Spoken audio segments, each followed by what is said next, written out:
नमस्कार विद्यार्थी मित्र मैत्रिणींनो, केसागर पब्लिकेशनच्या केसागर करिअर अकॅडमी यूट्यूब चॅनलवरती तुमचं पुन्हा एकदा स्वागत आहे. राज्यसेवा पूर्वपरीक्षा 2024 साठी आपण इथं लेक्चर सिरीज चालू केलेली आहे. केसागर पब्लिकेशन तर्फे लेक्चर सिरीज पूर्णपणे मोफत आहे.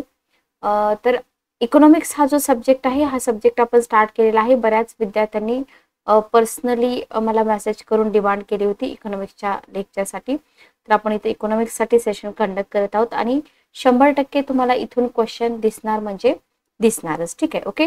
तर आजचं जे सेशन आहे आपलं मॅरेथॉन सेशन आहे.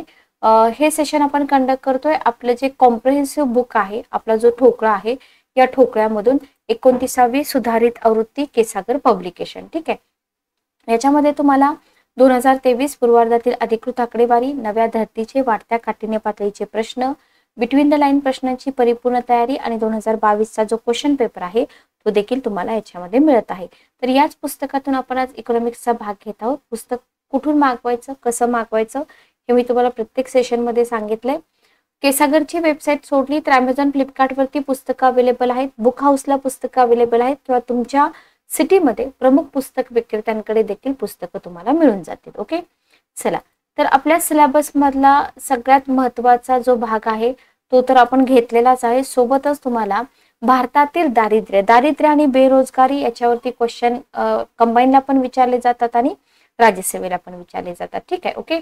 तर याच्यामध्ये जो थेरॉटिकल पार्ट दिलेला आहे तिथून खूप सारे क्वेश्चन कव्हर होतात बघा जीएसचे. तर आपण बघूया, व्यवस्थित तुम्ही लक्ष द्या. बघा काय दिलेलं आहे तुम्हाला. भारतातील दारिद्र्य. बघा, दारिद्र्य ही जी संकल्पना आहे ना, ही संकल्पना लोकांच्या जीवनमानावर अवलंबून असते. हे सगळं कंटेंट मी का घेते तुमच्या लक्षात आलं असेल. खूप सारे क्वेश्चन जे आहेत ना, ते संकल्पना जे आहेत ना, या संकल्पना क्लिअर असतील तरच तुमचे प्रश्न इथं सॉल्व्ह होत आहेत. त्याच्यामुळे आपण थेरी जास्त घेतोय. तर दारिद्र्य संकल्पना लोकांच्या जीवनमानावरती अवलंबून असते.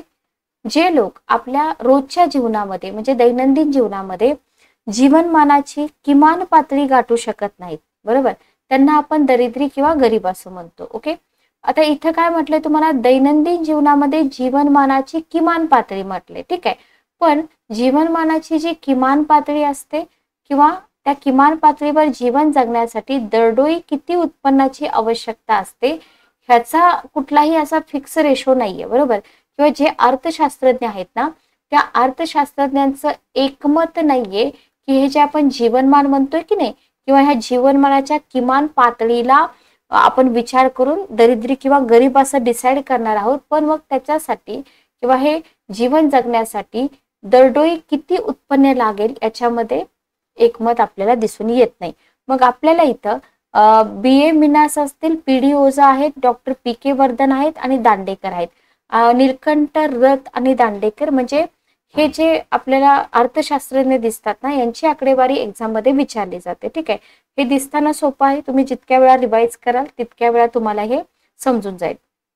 तर इथं आपल्याला काय करायचं आहे, इथं तुम्हाला पॅराग्राफ फॉर्मॅटमध्ये दिलंय.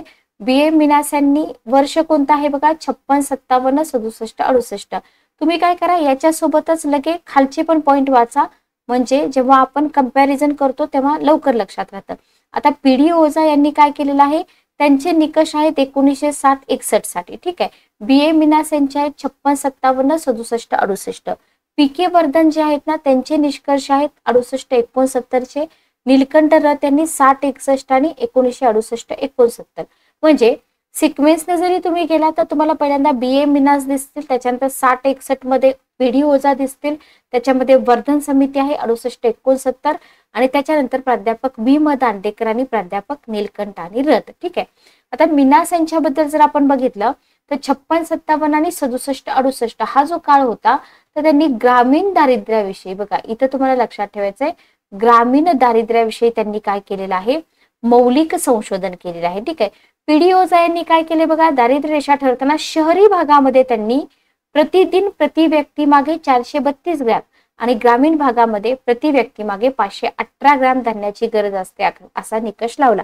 म्हणजे तुम्हाला PD ओझा यांचा निकष विचारला जाऊ शकतो. प्राध्यापक मिनास यांनी कोणत्या दारिद्र्याविषयी, शहरी का ग्रामीण, मौलिक संशोधन केले किंवा किमान जीवनमानासाठी दरवर्षी दरडोई 240 रुपये इतका खर्च आवश्यक असल्याचं त्यांचं मत होतं. ठीक आहे, तर तुम्हाला काय लक्षात ठेवायचं आहे, 240 रुपये इतका खर्च जो आहे तो कुणी सांगितला, मिनास यांनी सांगितला. ठीक आहे, मग मिनास यांचे जे निकष होते 56-57 साठी, तर त्यांना देशामध्ये किती टक्के लोक दारिद्र्य रेषेखाली मिळाले, 65% लोक त्यांना दारिद्र्य रेषेखाली मिळाले. ठीक आहे, आणि 56-57 ते 67-68 म्हणजे 67-68 मध्ये त्यांना दारिद्र्य रेषेखालील लोकांचं जे प्रमाण आहे ते 50.7% म्हणजे किती वर्षामध्ये बघा, 57 आणि 10 67 बरोबर, एक 10 वर्षामध्ये त्यांना काय दिसलं, 50.7% म्हणजे जवळजवळ इथं आपण काय म्हणू शकतो, 15% त्यांना दारिद्र्य कमी झालेलं दिसून आले. ठीक आहे, आता हे पॉसिबल आहे नाही त्या गोष्टी वेगळ्या, पण आपल्याला इथं काय करायचंय, आपल्याला इथं फक्त आकडेवारी लक्षात ठेवायची. त्याच्यानंतर पीडी ओझा काय बोलले, 432 ग्राम ग्रामीण भागामध्ये आणि 518 ग्राम धान्याची जी गरज आहे, सॉरी 432 शहरी भाग आणि 518 ग्राम ग्रामीण भाग. ओके, म्हणजे तुम्हाला लक्षात काय ठेवायचं की शहरी भागामध्ये प्रतिदिन प्रति व्यक्ती मागे जी धान्याची गरज आहे ती ग्रामीण भागापेक्षा कमी आहे. ओके, मग यांचं मत काय आहे, जर प्रतिदिन प्रति व्यक्ती शहरी भागातल्या व्यक्तीला 432 ग्रॅम जर धान्य नाही मिळालं किंवा ग्रामीण भागामध्ये 518 ग्रॅम धान्य नाही मिळालं तर ती व्यक्ती दारिद्र्य रेषेखाली आहे असं समजायचं. ओके, आणि याच निकषानुसार हे जे पीडी ओझा होते की नाही, या पीडी ओझा यांना 60-61 मध्ये 44% लोकसंख्या दारिद्र्य रेषेखाली आढळली. ओके, त्याच्यानंतर पीके बर्धन बघा, पीके बर्धन यांनी काय केलं, दरमहा दरडोई किमान 15 रुपये आवश्यक उपभोग खर्च मानला. इथं दरवर्षी मांडलेले कोण होते, मिनास होते बरोबर. त्याच्यानंतर धान्य ग्रॅम मध्ये निकष देणारे कोण होते, पीडी ओझा होते. आणि पीके बर्धन यांनी दर महिना सांगितले, दरमहा किती खर्च, 15 रुपये. ठीक आहे, त्यांच्या मते हा किमान उपभोग खर्च न करू शकणारे जे लोक आहेत ना ते दारिद्र्य रेषेखाली मोडतात. म्हणजे महिन्याला 15 रुपये पण खर्च न करू शकणार, हे कधीची सिच्युएशन आहे, 68-69. आता 15 रुपयामध्ये काहीच येत नाही, चहा पण येत नाही, तुम्हाला माहिती आहे बरोबर. तर इथं 68-69 ची ही सिच्युएशन दिली आहे आणि त्या सिच्युएशन नुसार पीके वर्धन यांना 54% लोकसंख्या जी आहे ना ती दारिद्र्य रेषेखाली मिळाली. त्याच्यानंतर येतात दांडेकर आणि रथ समिती, यांचे निकष आहेत 60-61, 68-69 या कालावधीतले. ओके, त्यांनी काय केलं, दारिद्र्य रेषा निश्चित करताना ग्रामीण भागामध्ये दरडोई दरवर्षी 180 रुपये आणि शहरी भागामध्ये दरडोई दरवर्षी 270 रुपये उत्पन्न हा निकष लावला. आणि या निकषाच्या आधारे त्यांनी 68-69 मध्ये काय केलं, भारताच्या ग्रामीण भागात त्यांना 40% लोक आणि शहरी भागात 50% दारिद्र्य रेषेखाली लोक मिळाले. म्हणजे त्यांचं मत काय आहे की शहरी भागामध्ये गरिबी बेकारी जास्त आहे, दारिद्र्य रेषेखाली लोक जास्त आहेत ऍज कम्पेअर टू ग्रामीण भाग. ठीक आहे, ओके, तर हे मिनास, ओझा, वर्धन आणि दांडेकर यांची आकडेवारी व्यवस्थित लक्षात ठेवा. 6वा मुद्दा आहे, आता हे झाले यांची आकडेवारी. त्याच्यानंतर तुम्हाला नियोजन आयोगाची आकडेवारी पण विचारली जाते. तर दारिद्र्य रेषा ठरवताना जो 6वा नियोजन आयोग होता ना, त्यांनी ग्रामीण भागात प्रतिदिन प्रति व्यक्ती 2400 उष्मांकाचं अन्न मिळणं याच्यावरती ऑलरेडी क्वेश्चन विचारलाय आणि शहरी भागामध्ये 2100 उष्मांकाचं अन्न मिळणं आवश्यक असल्याचं ठरवलं. ठीक आहे, ओके, म्हणजे हा निकष आहे त्यांचा.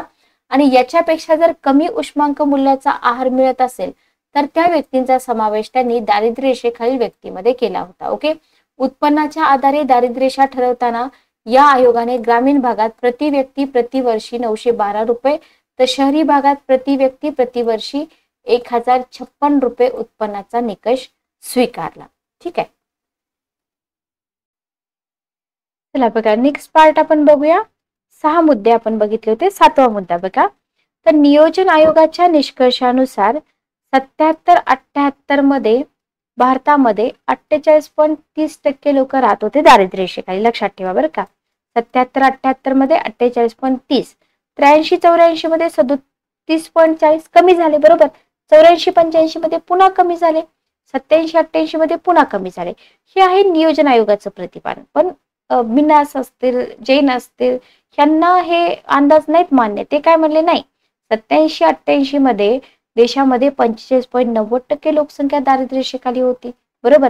आणि दारिद्र्य रेषेखालील एकूण लोकांची जी संख्या होती ती 36.12 लाखाहून जास्त होती. म्हणजे 51 मध्ये जेवढी आपल्या भारताची लोकसंख्या होती की नाही तेवढे लोक 87-88 मध्ये दारिद्र्य रेषेखाली होते. ओके.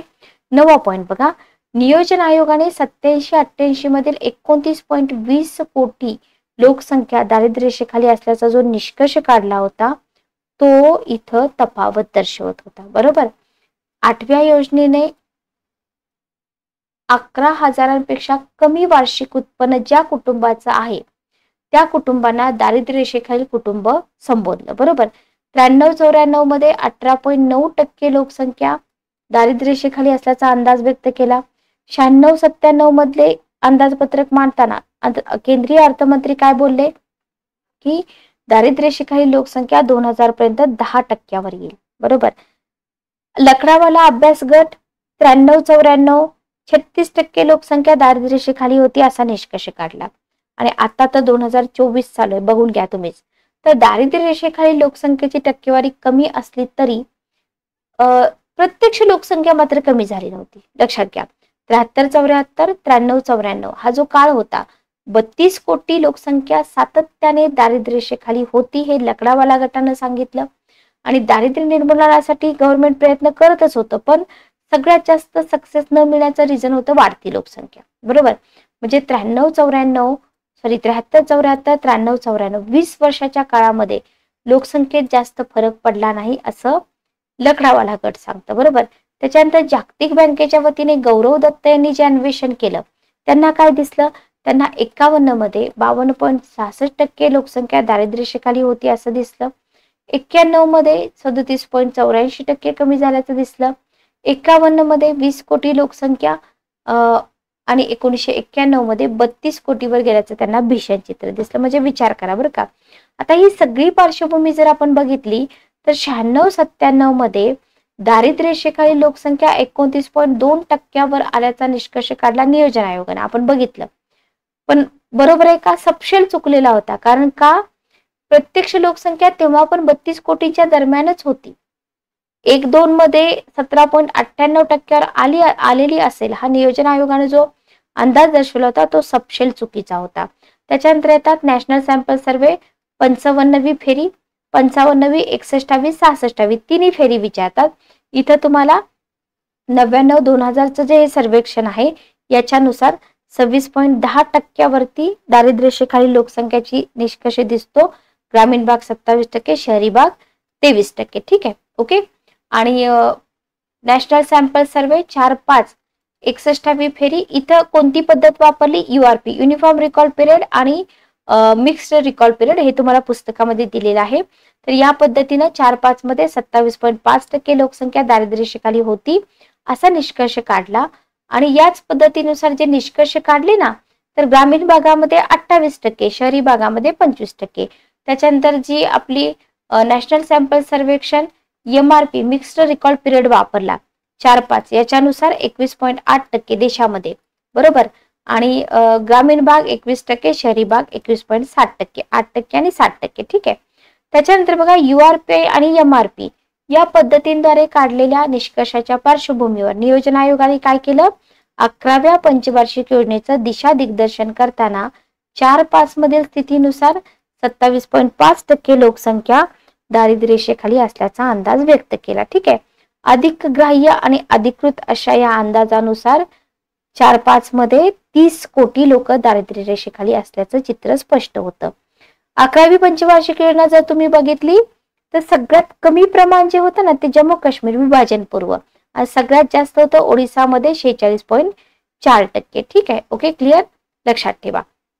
आणि जम्मू काश्मीर, हिमाचल प्रदेश, पंजाब, गोवा, हरियाणा, दिल्ली इथं दारिद्र्य रेषेखाली लोकसंख्येचं प्रमाण 15% पण कमी होतं.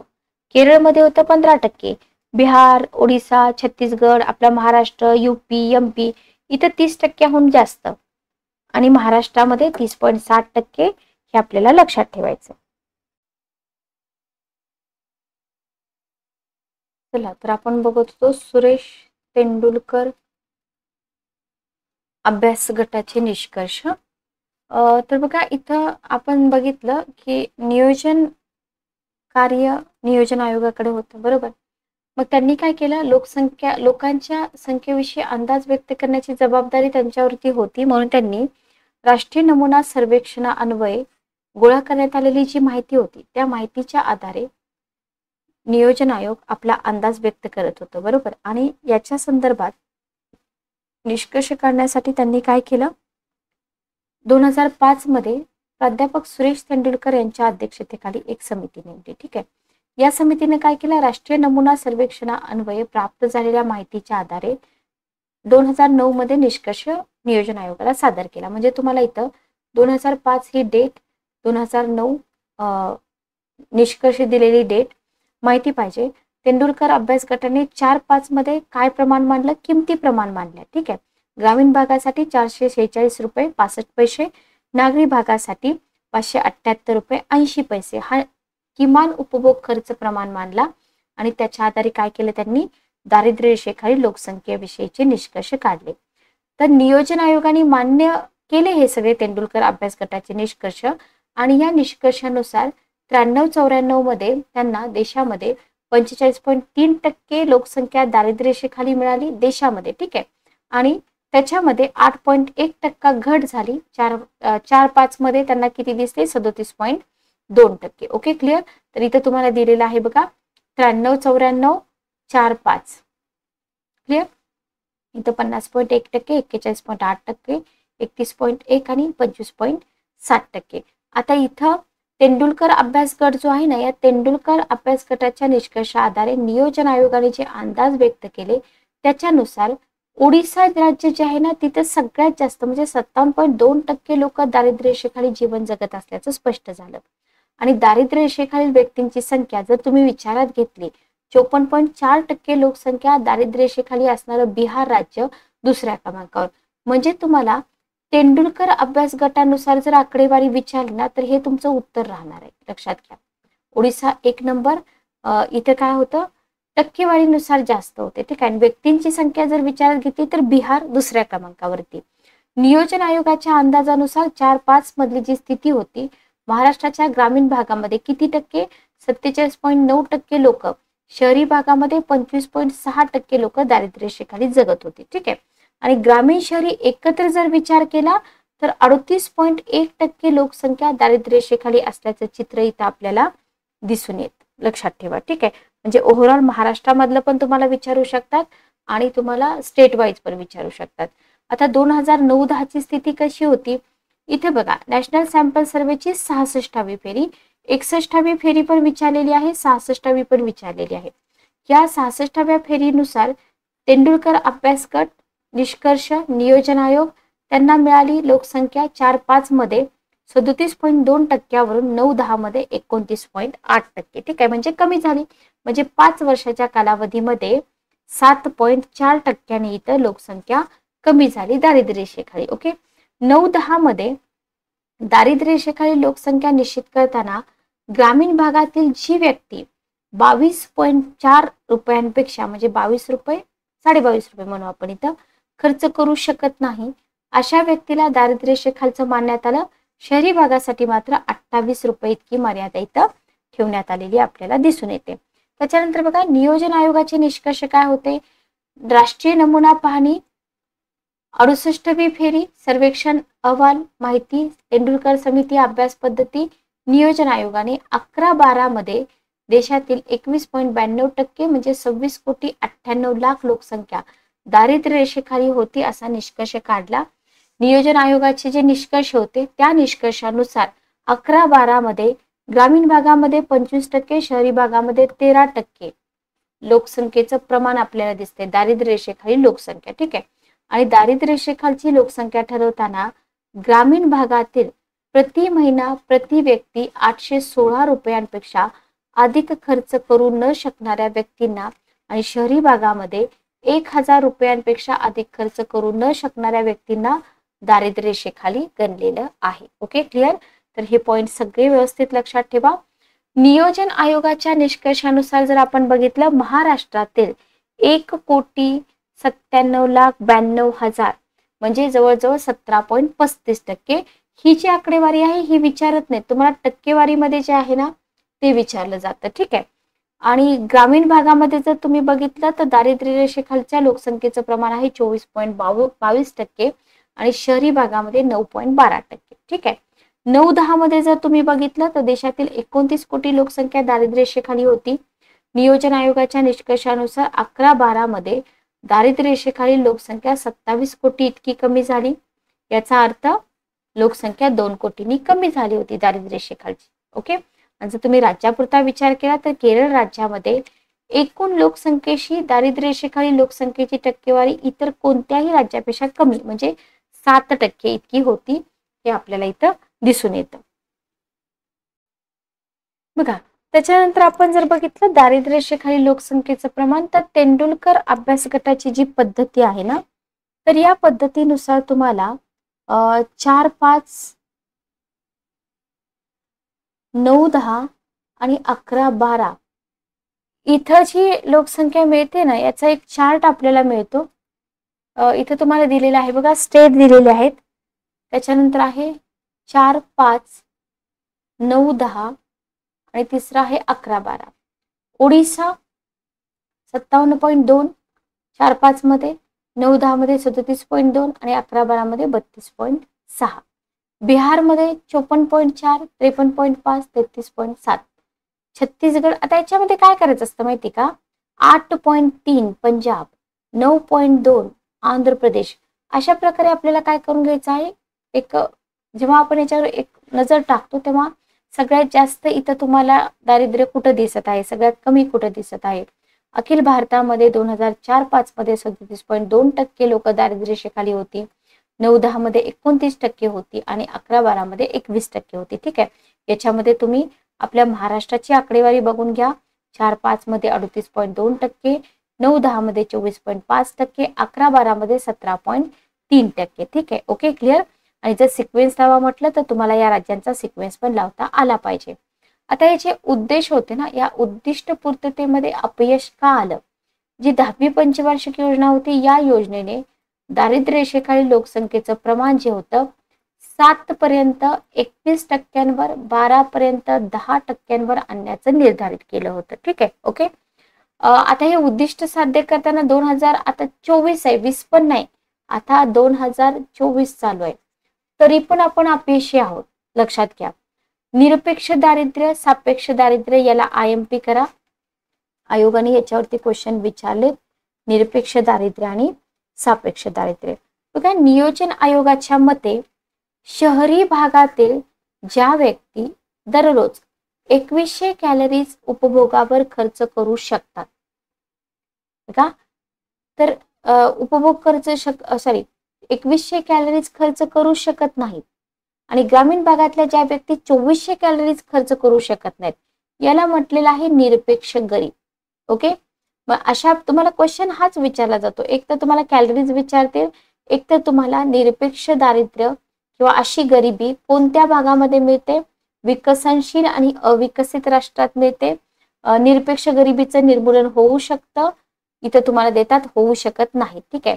म्हणजे थोडक्यात सांगायचं झालं तर किमान आवश्यक गरजा भागवण्याची जी क्षमता असते ती नसणे म्हणजे निरपेक्ष दारिद्र्य. ठीक आहे. असं आपल्याला इथं म्हणता येईल. किमान आवश्यक गरजा भागवण्याची क्षमता नसणे म्हणजे काय, निरपेक्ष दारिद्र्य. सापेक्ष दारिद्र्य म्हणजे काय, कमी उत्पन्न गटाच्या उच्च उत्पन्न गटाशी केलेल्या तुलनेवर कशाची संकल्पना आहे, सापेक्ष दारिद्र्य. लक्षात ठेवा बरं का. कमी उत्पन्न गटाच्या उच्च उत्पन्न गटाशी केलेली जी तुलना आहे त्या तुलनेवरती सापेक्ष दारिद्र्याची संकल्पना आधारित आहे.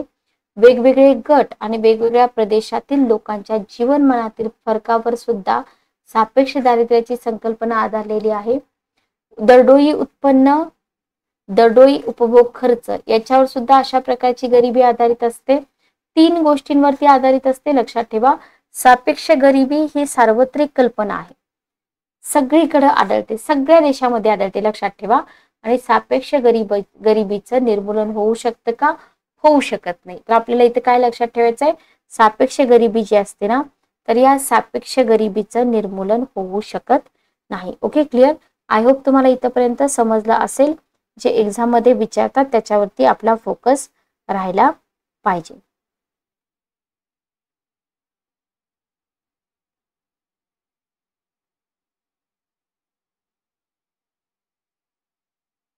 चला, नेक्स्ट आपण पुढे जाऊया.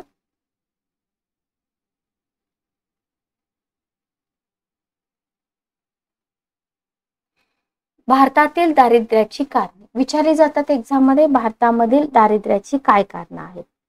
पहिलं रिझन बघा, इथे तुम्हाला दिलेलं आहे. फर्स्ट रिझन,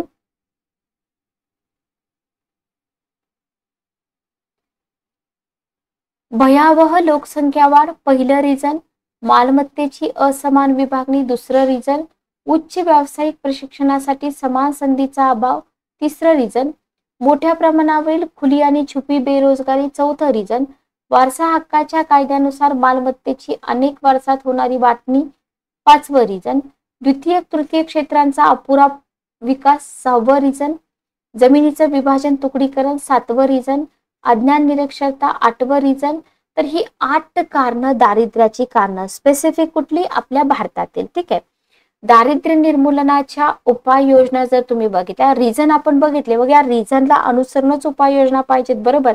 तर 1960-61 मध्ये जर तुम्ही बघितलं तर 60-61च्या सुमारास भारतातील दारिद्र्याविषयी गंभीरपणे विचार करायला प्रारंभ झाला. ठीक आहे. म्हणजे अगदी सुरुवातीपासून दारिद्र्य निर्मूलन हा प्रत्येक पंचवार्षिक योजनेचा गाभा. हे जे सेंटेन्स आहे की नाही, या सेंटेन्स वरती आयोगाने प्रश्न विचारला. क्वेश्चन पेपर काढून बघा. ठीक आहे. मग 60-61च्या सुमारास आपण काय बघितलं, इथं दारिद्र्याविषयी गंभीरपणे विचार करायला प्रारंभ झाला. चौथी पंचवार्षिक योजना जी आहे, या चौथ्या पंचवार्षिक योजनेच्या काळात जलद आर्थिक प्रगतीवर आणि सामाजिक न्यायावर भर देण्यात आला. कुठल्या एक्झाम मध्ये क्वेश्चन विचारलाय सांगा? चौथ्या पंचवार्षिक योजनेच्या काळामध्ये खालीलपैकी कशावरती भर देण्यात आला? गरिबी हटाओ ही सुप्रसिद्ध घोषणा याच काळामध्ये 1971च्या सार्वत्रिक निवडणुकांच्या पार्श्वभूमीवर दिली गेली. बघा, गरिबी हटाओ ही जी घोषणा आहे ना, ही घोषणा 71च्या सार्वत्रिक निवडणुकीच्या पार्श्वभूमीवर दिली गेली. पाचवी पंचवार्षिक योजना, आता हे आपण काय बघतोय? हे आपण बघतोय दारिद्र्य निर्मूलनाच्या उपाययोजना, पण त्या 5 इयर प्लॅन मध्ये सांगितलेल्या आहेत. पाचवी पंचवार्षिक योजना इथे जर आपण बघितलं तर किमान गरजा कार्यक्रम, ज्याला आपण मिनिमम नीड प्रोग्राम म्हणतो, हा राबवण्यास सुरुवात झाली. फॅक्च्युअल डाटा आहे, एक्झाम मध्ये विचारला जातो. आणि या कार्यक्रमानुसार प्राथमिक शिक्षण, ग्रामीण आरोग्य, ग्रामीण पाणी पुरवठा, ग्रामीण रस्ते, लोहमार्ग बांधणी, ग्रामीण गृह बांधणी, ग्रामीण विद्युतीकरण, झोपडपट्टी सुधारणा, सुपोषण या 8 बाबी प्रथमतः गरीब जनतेच्या किमान गरजा म्हणून ठरवण्यात आल्या. लक्षात ठेवा, हा जो कार्यक्रम होता ना, किमान गरजा कार्यक्रम, या किमान गरजा कार्यक्रमामध्ये किती बाबी? 8 बाबी किमान गरजा म्हणून ठरवण्यात आल्या. तर कोणत्या बाबी? प्राथमिक शिक्षण 1 नंबर, ग्रामीण आरोग्य 2 नंबर, ग्रामीण पाणी पुरवठा 3 नंबर, ग्रामीण रस्ते 4 नंबर, लोहमार्ग बांधणी 5 नंबर, ग्रामीण गृह बांधणी 6 नंबर, ग्रामीण विद्युतीकरण 7 नंबर, झोपडपट्टी सुधारणा 8 नंबर, झोपडपट्टी सुधारणा आणि सुपोषण एकच आहे. ठीक आहे. ओके. आणि या कार्यक्रमाच्या माध्यमातून देशातील व्यापक दारिद्र्य निर्मूलनाचा आणि त्यात सुद्धा ग्रामीण भागातील दारिद्र्य निर्मूलनाचा भरीव प्रयत्न आपल्याला इथं केलेला दिसून येतो. ठीक आहे. प्रत्येक पॉइंट व्यवस्थित वाचा, याच्यावरती क्वेश्चन विचारले जातात. तर किमान गरजा कार्यक्रम, पाचवी पंचवार्षिक योजना, पाचव्या पंचवार्षिक योजनेचा कालावधी जो आहे तो कमेंट बॉक्स मध्ये मला सांगा. दारिद्र्य निर्मूलन हा 6व्या पंचवार्षिक योजनेचा पण आत्मा होता. बघा, आपण काय बोललो इथं की अगदी सुरुवातीपासूनच दारिद्र्य निर्मूलन हा प्रत्येक पंचवार्षिक योजनेचा भाग असावा असं ठरलं होतं, बरोबर. मग दारिद्र्य निर्मूलन हा 6व्या पंचवार्षिक योजनेचा आत्मा होता आणि या योजनेच्या कालावधीत सामान्य जनतेचं जीवनमान उंचवणारं कार्यक्रम झाले. उत्पन्न आणि संपत्ती यांची वृद्धी करण्याबरोबरच त्यांच्या वाटपातील असमानता दूर करण्यावर या योजनेनं काय केलं? आपलं लक्ष केंद्रित केलं. आणि या योजनेच्या कालावधीतच किमान गरजा कार्यक्रम, प्रौढ शिक्षण कार्यक्रमाअंतर्गत प्रौढ शिक्षण 9व्या घटकाचा अंतर्भाव. बघा, किमान गरजा कार्यक्रमामध्ये आपण किती पॉइंट बघितले? ते 8 पॉइंट, बरोबर. 9वा घटक कधी ऍड केला गेला? 6व्या पंचवार्षिक योजनेच्या दरम्यान. ठीक आहे. कोणता होता 9वा घटक? प्रौढ शिक्षण. आधी प्राथमिक शिक्षण होतं, आता प्रौढ शिक्षण ऍड केलं. ठीक आहे. Okay, clear. नेक्स्ट बघा. ओके, तर आपण बघत होतो दारिद्र्य निर्मूलनाच्या उपाययोजना. याच्यामधला 5वा पॉइंट बघा. 5व्या पॉइंट मध्ये तुम्हाला जी 7वी पंचवार्षिक योजना होती, या 7व्या पंचवार्षिक योजनेच्या काळामध्ये दारिद्र्य निर्मूलनाचे पूर्वीचे जे कार्यक्रम आहेत ते चालू ठेवले गेले. कोणत्याही योजना असू द्या किंवा कार्यक्रम असू द्या, ज्याचे रिझल्ट चांगले असतात ते दुसरं जरी गव्हर्नमेंट आलं तरी ते बंद करत नसतं, लक्षात ठेवा. ठीक आहे. तर याच्यामध्ये आपल्याला जे NREP आणि RLEGP ह्या ज्या योजना आहेत, ह्या योजना लोकसेवा आयोगाने तुम्हाला जोड्या लावामध्ये विचारलेल्या आहेत. राज्यसेवा मुख्य परीक्षा. ठीक आहे. पूर्व परीक्षेला तुम्हाला 3 लाइनर किंवा 4 लाइनर क्वेश्चन विचारले जातात राज्यसेवा पूर्व परीक्षेला. उदाहरणार्थ राष्ट्रीय ग्रामीण रोजगार कार्यक्रम, तुम्हाला याची डेट विचारली जाऊ शकते, लाभार्थी गट विचारला जाऊ शकतो, उद्दिष्ट विचारलं जाऊ शकतं. ओके. तर याचा लॉंग फॉर्म आहे national rural employment programme, NREP long form पण विचारतात. त्याच्यानंतर ग्रामीण भूमिहीन रोजगार हमी कार्यक्रम, ज्याला आपण रूरल लँडलेस एम्प्लॉयमेंट गॅरंटी प्रोग्राम म्हणतो, आणि एकात्मिक ग्रामीण विकास कार्यक्रम, ज्याला आपण IRDP म्हणतो. म्हणजे इथं तुम्हाला NREP, त्याच्यानंतर RLEGP आणि IRDP, ठीक आहे, यांच्या माध्यमातून काय झालं, रोजगार निर्मिती केली. म्हणजे क्वेश्चन कसा येतो बघा, तुम्हाला क्वेश्चन येतो की 7व्या पंचवार्षिक योजनेच्या काळामध्ये खालीलपैकी कोणत्या कार्यक्रमाच्या माध्यमामधून रोजगार निर्मिती केली. ठीक आहे. ऑप्शन मध्ये तुम्हाला ह्या 3 योजना असतील, 3 योजना किंवा कार्यक्रम, आणि चौथा पण असू शकतो जो याच्यामध्ये इन्क्लूड नसेल. तर हा क्वेश्चन तुमचा इथं बनतो. पुढचा पॉइंट दिलाय तुम्हाला की दारिद्र्य विरोधी लढ्यामध्ये हे जे कार्यक्रम आहेत, कोणते कार्यक्रम, NREP, RLEGP आणि IRDP यांनी महत्वाची भूमिका बजावली. इथं पण क्वेश्चन बनतो, खालीलपैकी कोणत्या कार्यक्रमांनी दारिद्र्य विरोधी लढ्यामध्ये महत्वाची भूमिका बजावली. ग्रामीण भागातील दारिद्र्य रेषेखालील जनतेबरोबरच नागरी भागातील गरिबांचं जीवनमान उंचावणं आणि गलिच्छ वस्तीमध्ये राहणाऱ्या जी जनता आहे त्यांना किमान सुविधा पुरवण्यावरती ही जी योजना आहे किंवा हे जे कार्यक्रम आहे त्यांनी काय केलं, लक्ष केंद्रित केलेलं आपल्याला दिसून येतं. 6वा पॉइंट बघा, 7वा नियोजन आयोग जो आहे ना, तर 7व्या नियोजन आयोगाचे निष्कर्ष काय सांगतात. 7व्या नियोजन आयोगाचे निष्कर्ष सांगतात की 77-78 ते 83-84 हा जो कालावधी आहे, या कालावधीमध्ये दारिद्र्य रेषेखालील 3,07,00,000 नागरिकांना दारिद्र्य रेषेच्या वरती आणण्यात आलं. ठीक आहे. ओके.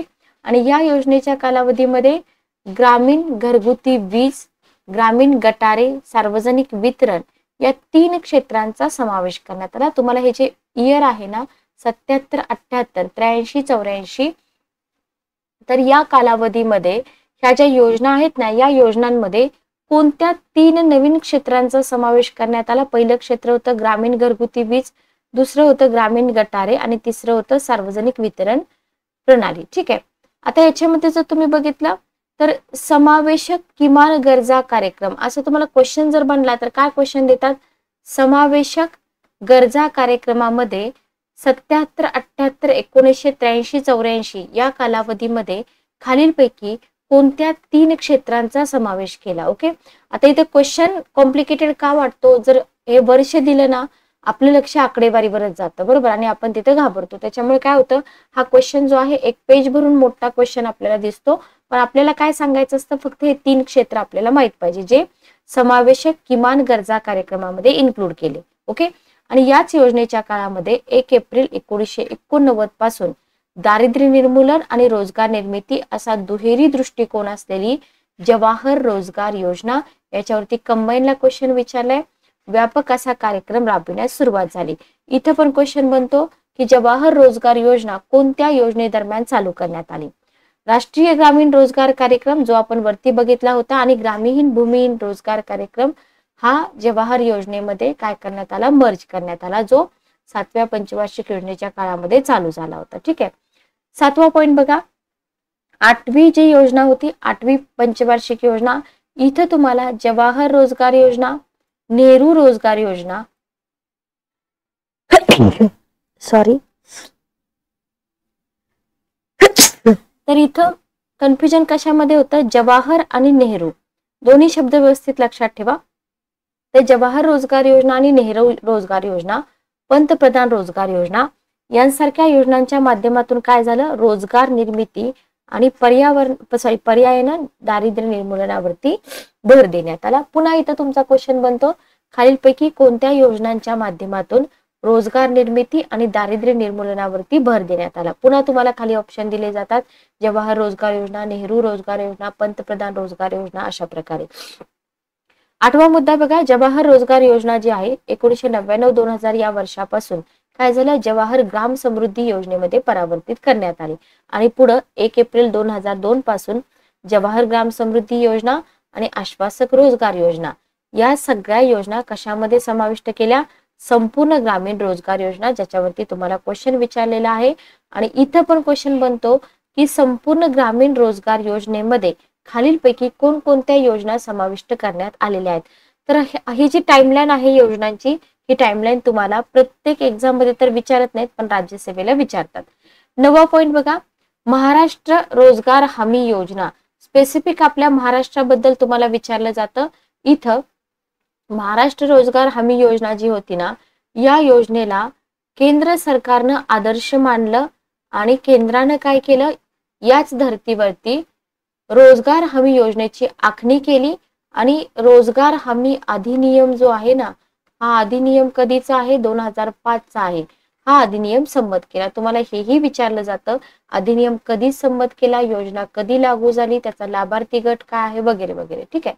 आता हा जो कायदा आहे ना, या कायद्यामध्ये ज्या तरतुदी होत्या, त्या तरतुदीमध्ये राष्ट्रीय ग्रामीण रोजगार हमी योजनेची जी अंमलबजावणी आहे कधी झाली, 2 फेब्रुवारी 2006. हे पण तुम्हाला विचारलं जातं, 2 फेब्रुवारी 2006. आणि सुरुवातीला पायलट बेसिसवरती म्हणजे निवडक 200 जिल्ह्यामध्ये ही योजना काय केली होती, सुरू केली होती. ओके. 6-7 मध्ये काय झालं बघा, 6-7 मध्ये 200 जिल्ह्यामधील संपूर्ण ग्रामीण रोजगार योजना आणि नव्या राष्ट्रीय ग्रामीण रोजगार हमी योजनेमध्ये परावर्तित केलेली आपल्याला दिसून येते. 7-8 मध्ये आता हे पुन्हा 130 जिल्हे वाढले वगैरे, हे काही तुम्हाला एक्झाम मध्ये विचारत नाही. पुढे काय झालं, 1 एप्रिल 2008 पासून राष्ट्रीय ग्रामीण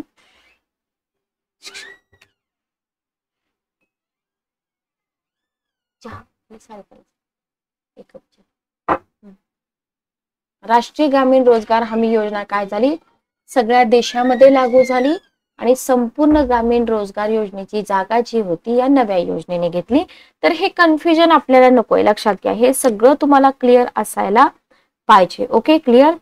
चला नेक्स्ट बघा, नेक्स्ट तुम्हाला काय दिलेलं आहे इथं.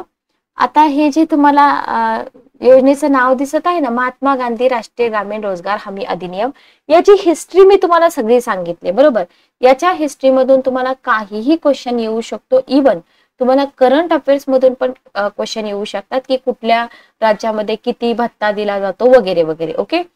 12 नंबरचा पॉइंट बघा, एकात्मिक ग्रामीण विकास कार्यक्रम, ग्रामीण युवा स्वयंरोजगार प्रशिक्षण योजना, ग्रामीण भागातील महिला व मुलांचा विकास, गंगा कल्याण योजना यांसारख्या स्वयंरोजगार योजना सुद्धा 1999-2000 मध्ये सुवर्ण जयंती ग्राम स्वरोजगार योजना या अधिक व्यापक अशा योजनेमध्ये विलीन करण्यात आल्या आणि रोजगार निर्मितीच्या आणि पर्यायाने दारिद्र्य निर्मूलनाच्या योजनांची प्रभावी अंमलबजावणी करणे हा होता हेतू. म्हणजे आपल्याला इथं एक लिस्ट करून घ्यायची आहे ज्या योजना रोजगार निर्मिती आणि दारिद्र्य निर्मूलनासाठी इथं राबवल्या गेल्या आपल्या गव्हर्नमेंट करून. ठीक आहे. ओके. नेक्स्ट बघा, आपला भारत अल्पविकसित देश आहे, बरोबर. मी तुम्हाला हे शिकवलेलं आहे वृद्धी आणि विकास मध्ये. अल्पविकसित म्हणजे जिथं पुढे विकासाचे चान्सेस आहेत. तर अल्पविकसित देशामध्ये कशाचा प्रश्न, बेरोजगारीचा प्रश्न खूप मोठा आहे. म्हणजे संधी तर खूप निर्माण केल्या जातात, पण लोकसंख्या वाढीचा वेग जर तुम्ही बघितला तर ज्या संधी निर्माण केल्या जातात त्या काही सफिशियंट नाहीयेत. वेगाने वाढणारी श्रमिक लोकसंख्या उत्पादन प्रक्रियेमध्ये सहभागी करून घेणं आणि जी वाया जाणारी श्रमशक्ती आहे त्याचा योग्य पर्याप्त वापर करणं हे देशासमोरचं खूप मोठं आव्हान आहे. म्हणजे काम करण्याची इच्छा आणि क्षमता आहे पण संधीच मिळत नाहीये, त्याला आपण म्हणतो बेरोजगारी. याचे प्रकार पण आपल्याला विचारतात.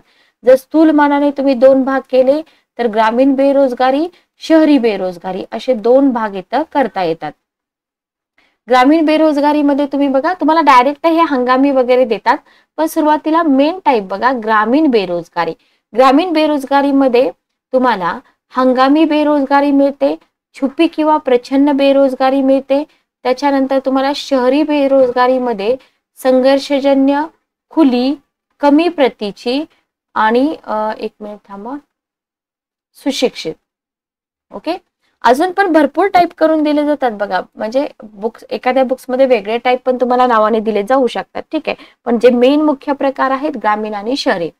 तर इथं आपण जर 2011ची आकडेवारी बघितली, 2011ची जनगणना जर तुम्ही इथं बघितली ना, तर या 11च्या जनगणनेचे जे प्रायमरी निष्कर्ष आहेत ना, या प्राथमिक निष्कर्षानुसार तुम्हाला काय सांगितले की 2011च्या प्राथमिक निष्कर्षानुसार आपल्या देशामध्ये 68.8% लोकसंख्या ग्रामीण भागामध्ये राहत असून त्याच्यापैकी 90%हून अधिक लोकसंख्या उपजीविकेसाठी शेतीवरती अवलंबून आहे. हे सगळ्यांनाच माहिती आहे, काय अवघड नाहीये. मग आता इथं जर आपण बघितलं, एवढी लोक शेतीवरती अवलंबून आहेत. देशातील लागवडीखालील क्षेत्रापैकी फक्त 45.3% क्षेत्र सिंचनाखाली आहे.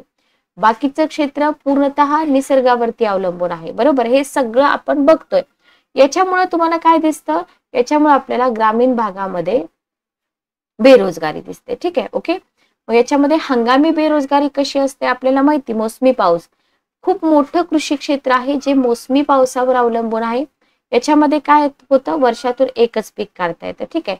पेरणीपासून कापणीपर्यंतची कामं चालू असताना या व्यवसायामध्ये गुंतलेल्यांना जवळजवळ पूर्ण रोजगार मिळतो. पण जो बाकीचा काळ आहे की नाही, बाकीचा काळ शेतीचं काम नसतं, त्याच्यामुळे हे लोक बेरोजगार राहतात. ओके. आणि शेतीचा जर हंगाम सोडला तर वर्षामधले 5 ते 7 महिने यांचा कसा असतो, बेरोजगारीचा असतो. याला आपण म्हणतो हंगामी बेरोजगारी. एखाद्या हंगामामध्ये काम मिळतं, एखाद्या हंगामामध्ये काम मिळत नाही. Okay, clear. प्रच्छन्न किंवा छुपी बेरोजगारी, इथं याचं वर्णन बारमाही न्यून रोजगार किंवा अदृश्य बेरोजगारी असंही केलं जातं. अशा प्रकारच्या बेरोजगारीमध्ये लोक प्रत्यक्ष रोजगार प्रक्रियेमध्ये गुंतलेले आढळतात, ठीक आहे. ओके. लोक बेरोजगार असल्याचं दिसत नाही, पण त्यांच्या वाट्याला जे काम आलेलं असतं ना, त्यांच्या ॲबिलिटीपेक्षा कितीतरी कमी असतं, त्यांना पुरेसं नसतं. मग याच्यामुळे काय होतं, त्यांची सीमांत उत्पादकता शून्य असते. मग सीमांत उत्पादकता जर शून्य असेल तर एकूण उत्पादनामध्ये कोणतीच वाढ घडून येत नाही. उदाहरणार्थ, शेतीचे एक क्षेत्र आहे, एक व्यक्ती बस आहे तिथं, सफिशियंट आहे, पण 4 भाऊ तिथे काम करतात. उर्वरित तिघांचं श्रम कसं आहे, अनावश्यक आहे, म्हणजे ते बेरोजगार ठरतात. Okay, clear. नेक्स्ट बघा, शहरी बेरोजगारी. इथे जर आपण बघितलं, औद्योगिक आणि सेवा क्षेत्रातील रोजगार निर्मितीचा विभाग म्हणून शहरी विभाग ओळखतात. कुशल श्रमाचा समावेश नागरी रोजगारामध्ये होतो. इथे जर तुम्ही बघितलं, संघर्षजन्य बेरोजगारी मिळते. मालक कामगार संघर्ष किंवा औद्योगिक कलहाची परिणिती अनेकदा संप आणि टाळेबंदी याच्यामध्ये होते. आणि तात्पुरती बेरोजगारी जी निर्माण होते त्याला म्हटलेलं आहे संघर्षजन्य बेरोजगारी. खुली बेरोजगारी, काम करण्याची क्षमता आहे, इच्छा आहे, पण रोजगारच मिळत नाही. बरोबर, असा प्रॉब्लेम येतो ग्रामीण भागातून शहरी भागामध्ये आलेल्या लोकांना. त्याच्यामध्ये सुशिक्षित बेरोजगारांचा पण समावेश होतो, लक्षात घ्या, खुल्या बेरोजगारीमध्ये, ठीक आहे. कमी प्रतीची रोजगारी मिळणं एक प्रकारची बेरोजगारीच आहे. एखाद्या व्यक्तीला आपल्या क्षमतेपेक्षा कमी प्रतीचं काम करावं लागतं आणि त्या व्यक्तीस मिळालेल्या रोजगारामध्ये त्याच्या कौशल्याचा अथवा कार्यक्षमतेचा वापर होत नाही, लक्षात घ्या. तर हे आहेत बेरोजगारीचे टाईप. तर आपण बघत होतो बेरोजगारी बद्दल. याच्यानंतर आपण बघतोय बेरोजगारीची स्थिती, ज्याला आपण UPS, CWS आणि CDS हे जे पॉइंट्स आहेत, हे पॉइंट्स एक्झाम मध्ये वारंवार विचारले जातात. तर बघा, याच्यामध्ये आपल्याला काय करतात, ह्या ज्या संकल्पना आहेत त्या संकल्पना थोड्याशा क्लिअर करून घ्यायचे. तर शहरी बेरोजगारी आणि ग्रामीण बेरोजगारी हे जे 2 मुद्दे होते, हे 2 मुद्दे आपण बघितलेले आहेत. त्याच्यामध्ये पण जे प्रकार पडतात ते पण आपण इथं कंप्लीट करून घेतलेले आहे, ठीक आहे. ओके. बेरोजगारीची स्थिती जर आपण बघितली तर याच्यामध्ये तुम्हाला याच्यावरती लोकसेवा आयोगानं ऑलरेडी क्वेश्चन विचारलेला आहे. सर्वसाधारण बेरोजगारीची स्थिती म्हणजे युज्युअल प्रिन्सिपल स्टेटस, ज्याला आपण UPS म्हणतो. वर्तमान साप्ताहिक बेरोजगारीची स्थिती, याला आपण करंट वीकली स्टेटस म्हणतो, CWS.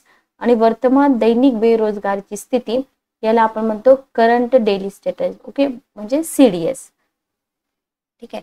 आता याच्यामध्ये जर आपण युज्युअल प्रिन्सिपल स्टेटस जर बघितलं तर या पद्धतीमध्ये काय असतं माहितीये, याच्यामध्ये वर्षभर रोजगार न मिळालेल्या व्यक्तींची संख्या मोजली जाते. ठीक आहे, ओके. वर्तमान साप्ताहिक म्हटले वीकली आहे. इथे काय होतं, विशिष्ट आठवड्यामध्ये एका तासाचा पण रोजगार उपलब्ध न झालेल्यांची संख्या मोजली जाते. आणि करंट डेली स्टेटस ज्याला आपण CDS म्हणतो, इथं तुम्हाला विशिष्ट आठवड्यातील एखादा दिवस किंवा काही दिवस रोजगार न मिळालेल्या व्यक्तींचं मोजमाप केलेलं इथं दिसून येतं. ठीक आहे, ओके, क्लिअर. नेक्स्ट बघा, सुशिक्षित बेरोजगारी. याच्यामध्ये जर आपण बघितलं तर सुशिक्षित बेरोजगारी इथं प्रामुख्याने शहरी भागामध्ये आढळते आणि बहुधा कमी प्रतीच्या रोजगाराचा अथवा खुल्या रोजगाराचा बळी असतो. म्हणजे प्रत्येक सुशिक्षित बेरोजगार हा कमी प्रतीच्या रोजगाराचा किंवा खुल्या बेरोजगाराचा बळी ठरतो. ठीक आहे, ओके, हे इथं लक्षात ठेवा. नेक्स्ट पॉइंट बघा, नेक्स्ट पॉइंट काय आहे इथं, श्रमशक्ती आणि बेरोजगारी तुम्हाला दिलेला आहे. आता इथं आपण बघितलं ना, चालू दैनिक स्थिती, वर्तमान साप्ताहिक बेरोजगारीची स्थिती. तर चालू दैनिक स्थितीनुसार म्हणजे CDS नुसार जर तुम्ही बघितलं तर देशातील श्रमशक्ती, रोजगार, बेरोजगार यांची संख्या आणि बेरोजगारीचे जे प्रमाण आहे ना, या तक्त्यामध्ये तुम्हाला दिलेलं आहे. आणि नेहमी लक्षात ठेवा, तुम्हाला जुना डाटाच लोकसेवा आयोगाकडून विचारला जातो. इथे तुम्हाला 99, 2000, 2004, 5, 2009-10 आणि 11-12चा डाटा दिलेला आहे. आणि ओव्हरऑल तुम्हाला इथं बेरोजगारीचा दर जो दिसतोय तो इथं 7.3% होता, इथं 8.22 आहे, इथं 6.60 आहे आणि 11-12 मध्ये 5.60 आहे. व्यवस्थित बघून घ्या. ठीक आहे, ओके. म्हणजे इथं वाढलेला आहे, इथं कमी झालाय, इथं पुन्हा कमी झालाय. ओके. 18-19 मधील जर स्थिती तुम्ही बघितली तर इथं पिरियॉडिक लेबर फोर्स प्रमाणे भारतातील लेबर फोर्स पार्टिसिपेंट रेट 11-12 मधला 39.5% 18-19 मध्ये 37.60% 5% खाली आला. ठीक आहे. नित्य स्थितीप्रमाणे वर्कर पॉप्युलेशन रेशो किंवा श्रमबळ प्रमाण 11-12 मधलं 38.6% 18-19 मध्ये 35.3% घसरलं. 18-19 मध्ये जर तुम्ही बघितलं तर अनएम्प्लॉयमेंट रेट किंवा बेरोजगारीचा दर आहे तो 5.8%, ग्रामीण भागामध्ये 5%, शहरी भागामध्ये 7.7%. ठीक आहे, ओके, क्लिअर. तर इथेपर्यंत आपला बेरोजगारीचा जो डाटा होता तो एक्झामच्या दृष्टिकोनातून मी कंप्लीट केलेला आहे. त्याच्यानंतर आपण बघतोय ग्रामीण विकास. आपल्याला माहिती की आपला देश खेड्यांचा देश आहे. 51 मध्ये जवळजवळ 83% लोक खेड्यात राहत होते. आज जर आपण बघितलं तर जवळजवळ 68 ते 70% लोक जी आहे ती ग्रामीण भागामध्ये राहतात. जर तुम्ही 51शी तुलना केली तर ग्रामीण भागात राहणाऱ्या जनतेचं प्रमाण कमी झालं असलं तरी सुद्धा बहुसंख्य लोक जे आहेत ना ते आपल्याला खेड्यातच राहत असलेले दिसून येतात. आपण काय म्हणतो की भारताचा विकास म्हणजे ग्रामीण भागाचा विकास, कारण का 65% प्लस लोक ग्रामीण भागामध्ये राहतात, म्हणजे निम्म्यापेक्षा पण जास्त लोक खेड्यामध्ये राहतात. मग ग्रामीण विकासाचे काय प्रयत्न झालेले आहेत आतापर्यंत ते आपल्याला इथं बघायचं आहे. याच्यामध्ये तुम्हाला स्वातंत्र्यपूर्व काळातील ग्रामीण विकासाचे प्रयत्न आणि या सगळ्या ज्या स्कीम आहेत या तुम्हाला विचारल्या जातात. तर हे आहे आपल्या ठोकळ्यामधलं कंटेंट. पुस्तक तुमच्याकडे असेल तुम्ही व्यवस्थित रिवाइज करून घ्या. बघा, उपलब्ध भौतिक आणि मानवी साधन सामग्रीचा पुरेपूर उपयोग करून ग्रामीण जनतेच्या, विशेषतः ग्रामीण भागातील गरीब किंवा दारिद्र्य रेषेखालील लोकांच्या उत्पन्नात वाढ करून त्यांचं जीवनमान सुधारणं आणि त्यांना विकासाच्या प्रक्रियेत सामील करून घेणं, याला काय म्हटलेलं आहे, ग्रामीण विकास. ग्रामीण विकासाची डेफिनेशन काही तुम्हाला विचारणार नाहीत, लक्षात ठेवा. ठीक आहे, ओके. फक्त आपल्याला माहित पाहिजे ग्रामीण विकासाच्या संकल्पनेमध्ये ग्रामीण भागातील आर्थिक आणि सामाजिक दृष्ट्या दुर्बल घटकांचा तसेच अल्पभूधारक शेतकरी, भूमिहीन शेतमजूर, कुळे यांच्या आर्थिक आणि सामाजिक स्थितीत सुधारणा घडवून आणण्याचा समावेश आहे. म्हणजे ग्रामीण विकास ही जी संकल्पना आहे या संकल्पनेमध्ये काय काय इन्क्लूड आहे बघा. ग्रामीण भागातील आर्थिक आणि सामाजिक दृष्ट्या जे दुर्बल घटक आहेत त्यांचा, बरोबर. त्याच्यानंतर अल्पभूधारक शेतकरी, भूमिहीन शेतमजूर, कुळे, हे सगळं तुम्हाला ऑप्शन फॉर्मॅट मध्ये विचारलं जातं. म्हणजे दिसताना ह्या 2 लाईन तुम्हाला दिसतात, बरोबर, पण हेच तुम्हाला 4 ऑप्शन दिसतात क्वेश्चन मध्ये, लक्षात आलं. त्याच्यानंतर आपल्याला इथे काही एक्स्ट्रा व्हॅल्यू ऍडिशनल माहिती दिली. भारत सरकारचा नियतकालिक श्रमदल अहवाल जो आहे, ज्याला आपण पिरियॉडिक लेबर फोर्स सर्व्हे म्हणतो, 18 जून 2019 पाहता दर जो आहे बेरोजगारीचा 5.8% पोहोचल्याचं वास्तव समोर येतं. आणि जुलै 2017 ते जून 2018 या अहवालानुसार 6.1% म्हणजे 45 वर्षातील सर्वाधिक होता. हे पण आपल्याला इथं लक्षात ठेवायचं. ठीक आहे. आणि या अहवालानुसार जर राज्यांपुरता विचार केला तर नागालँड मध्ये जर बेरोजगारीचा दर जर तुम्ही बघितला सगळ्यात जास्त होता. कोणता अहवाल? 2019चा अहवाल, 18-19चा अहवाल तुम्ही म्हणू शकता, periodic label force survey. Okay. आणि मोठ्या राज्यांमध्ये म्हणजे छोट्या राज्यांमध्ये नागालँडमध्ये बेरोजगारीचा दर जास्त आणि मोठ्या राज्यांमध्ये बिहारमध्ये बेरोजगारीचा दर जो होता तो जास्त होता, म्हणजे 10.2% होता. ठीक आहे. आपल्या महाराष्ट्रामध्ये किती होता? 5% होता. Okay, clear. तर ही एक्स्ट्रा इन्फॉर्मेशन आहे, व्यवस्थित लक्षात ठेवा. स्वातंत्र्यपूर्व काळामध्ये आपल्या भारतामध्ये ग्रामीण विकासाचे काय प्रयत्न झाले ते तुम्हाला थोडंसं लक्षात ठेवायचं आहे. तर पहिला पॉइंट आहे, मी थोडंसं फास्ट घेते. रवींद्रनाथ टागोर यांनी 1921 मध्ये श्रीनिकेतन ग्रामीण पुनर्रचना संस्था, लक्षात ठेवा, या संस्थेने काय केलं? कृषी, सहकार, ग्रामीण उद्योग, शिक्षण या क्षेत्रामध्ये महत्वपूर्ण कार्य केलं. ठीक आहे. ओके. F.L. ब्रायन यांनी काय केलं? पंजाब मधील गुरुग्राम जिल्ह्याचे डेप्युटी कमिशनर असताना एक प्रयोग केला, गुडगाव प्रयोग. तुम्हाला जोड्या लावामध्ये विचारलं जाऊ शकतं. गुडगाव प्रयोग म्हणून ओळखल्या जाणाऱ्या ग्रामीण विकासाच्या कार्यक्रमांतर्गत किंवा गुडगाव प्रयोग काय आहे, कशासाठी होता, हे सुद्धा आपल्याला माहित पाहिजे. तर इथं काय केलं? प्रत्येक गावामध्ये एका ग्रामीण मार्गदर्शकाची नियुक्ती केली. ठीक आहे. सुधारित बी बियाणे, अवजारे, लागवडीची नवीन तंत्र या संदर्भात तज्ञांच्या सूचना आणि शिफारसी मार्गदर्शकामार्फत शेतकऱ्यांपर्यंत पोहोचविल्या जातात. ओके. 1903 मध्ये हॅमिल्टन यांनी बंगालमधील सुंदरबन भागामध्ये सहकारी तत्वावर नमुनेदार खेडे निर्माण करण्याची योजना आखली आणि खेडं निर्माण पण केलं. तर तुम्हाला ब्रायन, रवींद्रनाथ टागोर, हॅमिल्टन यांनी स्वातंत्र्यपूर्व काळामध्ये जे ग्रामीण विकासाचे प्रयत्न केले ते तुम्हाला लक्षात ठेवायचे. ओके. गांधीजींचं ग्राम उद्धाराचं कार्य सगळ्यांनाच माहित आहे. त्यांनी स्वयंपूर्ण खेड्याच्या निर्मितीवर भर दिला होता. ग्रामीण उद्योगांना चालना, मूलभूत शिक्षण, प्रौढ शिक्षण, ग्रामीण आरोग्य, मागासवर्गीयांची उन्नती, आर्थिक समता यांच्यासारख्या 18 कलमांचा समावेश असलेला एक कार्यक्रम गांधीजींनी जनतेपुढे ठेवला होता, लक्षात ठेवा. ठीक आहे. ओके. त्याच्याशिवाय लेफ्टनंट कर्नल अल्बर्ट मेयर या अमेरिकन गृहस्थाने सुरू केलेला इटावा पायलट प्रोजेक्ट प्रकल्प आणि 1946 मध्ये ग्राम राज्याची कल्पना साकार करण्यासाठी मद्रास राज्यामध्ये अंमलात आणल्या गेलेल्या स्वातंत्र्यपूर्व काळातील ग्रामीण विकासाचा प्रयत्नांमध्ये समावेश करावा लागेल. ठीक आहे. तर इथं तुम्हाला Rabindranath Tagore, F.L. Brian, Hamilton, त्याच्यानंतर गांधीजी, अल्बर्ट मेयर या सगळ्यांचं जे प्रयत्न आहेत, सगळ्यांचं जे कॉन्ट्रीब्युशन आहे ते तुम्हाला इथं लक्षात ठेवावं लागेल. ओके. याच्यानंतर या ज्या स्कीम आहेत या स्कीमवरती 100 काय 200% क्वेश्चन येतात, लक्षात ठेवा. याच्या आधी पण मी या स्कीम घेतलेल्या आहेत, आता पण घेत आहे. ग्रामीण विकास आणि रोजगार यांच्याशी संबंधित योजना, कार्यक्रम आणि अभियान. याच्यामध्ये तुम्हाला समुदाय विकास कार्यक्रमावरती क्वेश्चन आलेला आहे. Community development programme, short form मध्ये CDP म्हटलं जातं. 1952. उद्देश काय आहे? लोकसहभागाद्वारे ग्रामीण क्षेत्राचा सर्वांगीण विकास घडवून आणणं. ओके. समुदाय विकास कार्यक्रम 1952. उद्देश होता लोकसहभागाद्वारे ग्रामीण क्षेत्राचा सर्वांगीण विकास घडवून आणायचा. सघन कृषी विकास कार्यक्रम, intensive agriculture development programme, IADP 1960-61. शेतकऱ्यांना कृषी कर्ज, बियाणे, खते आणि शेती अवजारे यांचा पुरवठा करणं. ठीक आहे. थर्ड आहे उच्च उत्पादक वाण कार्यक्रम, ज्याला हाय इल्डिंग व्हरायटी प्रोग्राम म्हटलं जातं. 66-67 मध्ये आला होता. संशोधित वाणांचा आणि अन्य आधारांचा वापर करून काय करायचंय? अन्नधान्य पिकांची उत्पादकता वाढवायची. ठीक आहे. Okay, clear. तर इथं तुम्हाला CDP, IADP आणि HYVP या 3 योजनांची माहिती मिळाली. चौथी योजना आहे असमान व्याजदर योजना, 73 मध्ये सुरू झाली.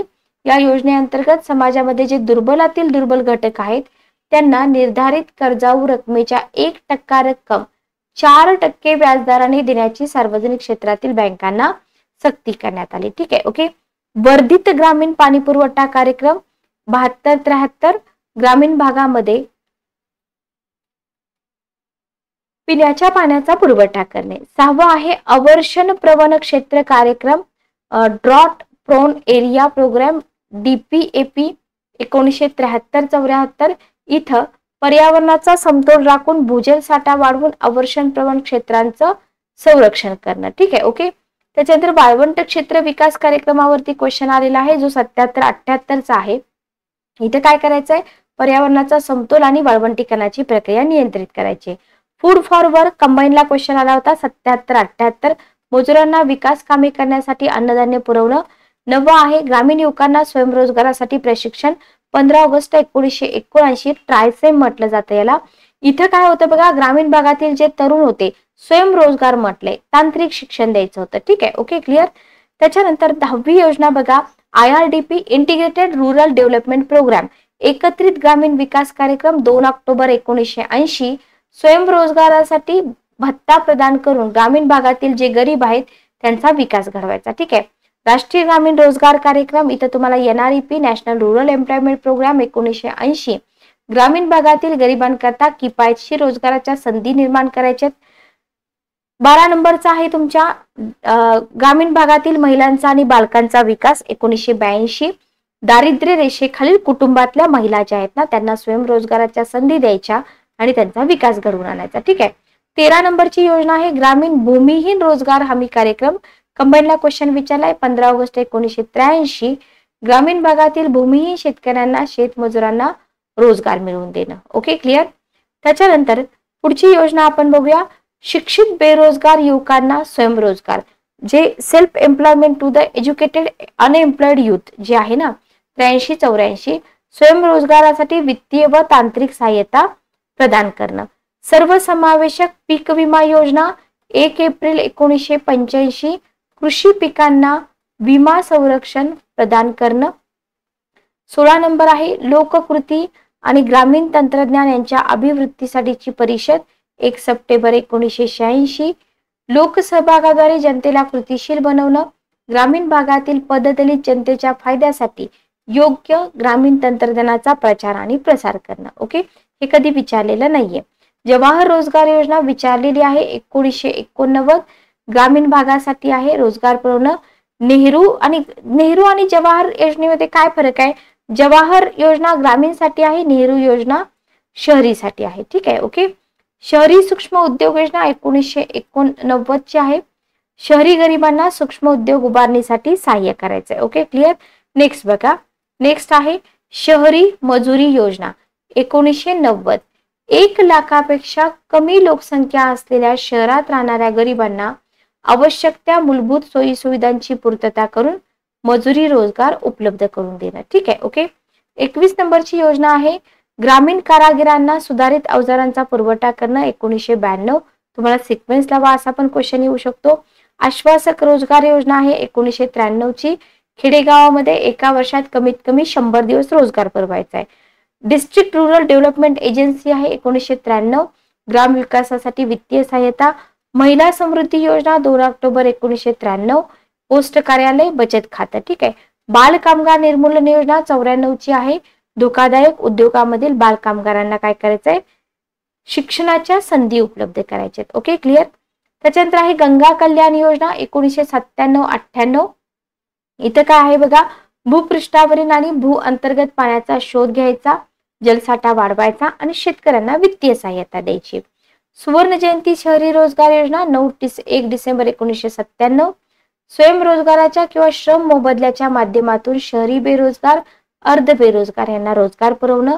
सुवर्ण जयंती ग्राम स्वरोजगार योजना एप्रिल 1999 ग्रामीण भागातील दारिद्र्य रेषेखालील कुटुंबांना काय करायचं आहे, दारिद्र्याच्या दुष्टचक्रातून बाहेर काढायचं आहे. उत्पन्न मिळवून देणाऱ्या मालमत्तेच्या व्यवहाराच्या माध्यमाद्वारे त्यांना काय करायचंय, परिपूर्ण स्वयंरोजगार योजना राबवायची. ठीक आहे. जवाहर ग्राम समृद्धी याच्यावरती क्वेश्चन आला होता. प्रधानमंत्री ग्रामोदय योजनेवरती क्वेश्चन आला होता. संपूर्ण ग्रामीण रोजगार योजनेवरती क्वेश्चन आला होता.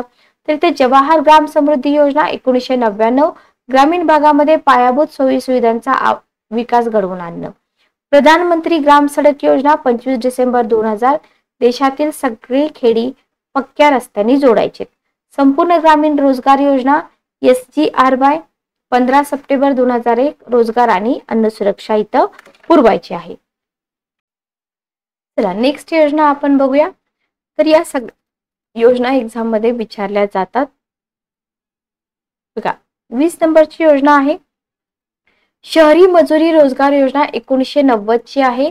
1 लाखापेक्षा कमी लोकसंख्या असलेल्या शहरांमध्ये गरिबांना आवश्यक त्या मूलभूत सोयी सुविधांची पूर्तता करून मजुरी रोजगार उपलब्ध करून द्यायचा आहे. ग्रामीण कारागिरांना सुधारित अवजारांचा पुरवठा करणं.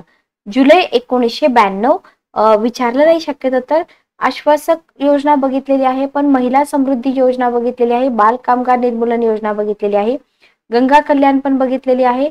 राष्ट्रीय कामासाठी अन्न कार्यक्रम क्वेश्चन विचारलाय 14 नोव्हेंबर 2004. पूरक मजुरी रोजगार वाढविण्यासंदर्भातील महत्वपूर्ण कार्यक्रम. ठीक आहे. भारत निर्माण कार्यक्रम इथं पण क्वेश्चन करा 2005 चा आहे. याच्यामध्ये सिंचन, पाणी पुरवठा, गृहनिर्माण, रस्ते, दूरध्वनी, वीज या 6 घटकांचा समावेश असलेल्या ग्रामीण भागातील पायाभूत सोयी सुविधांचा विकास करणं. हे 6 घटक तुम्हाला विचारले जाऊ शकतात.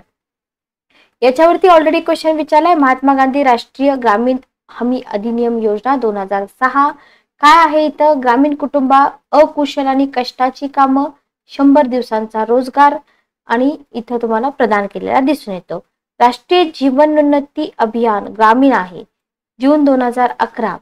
पूर्वीची सुवर्ण जयंती ग्राम स्वरोजगार योजना पुनर्रचना केली आणि मग ही योजना तयार झाली.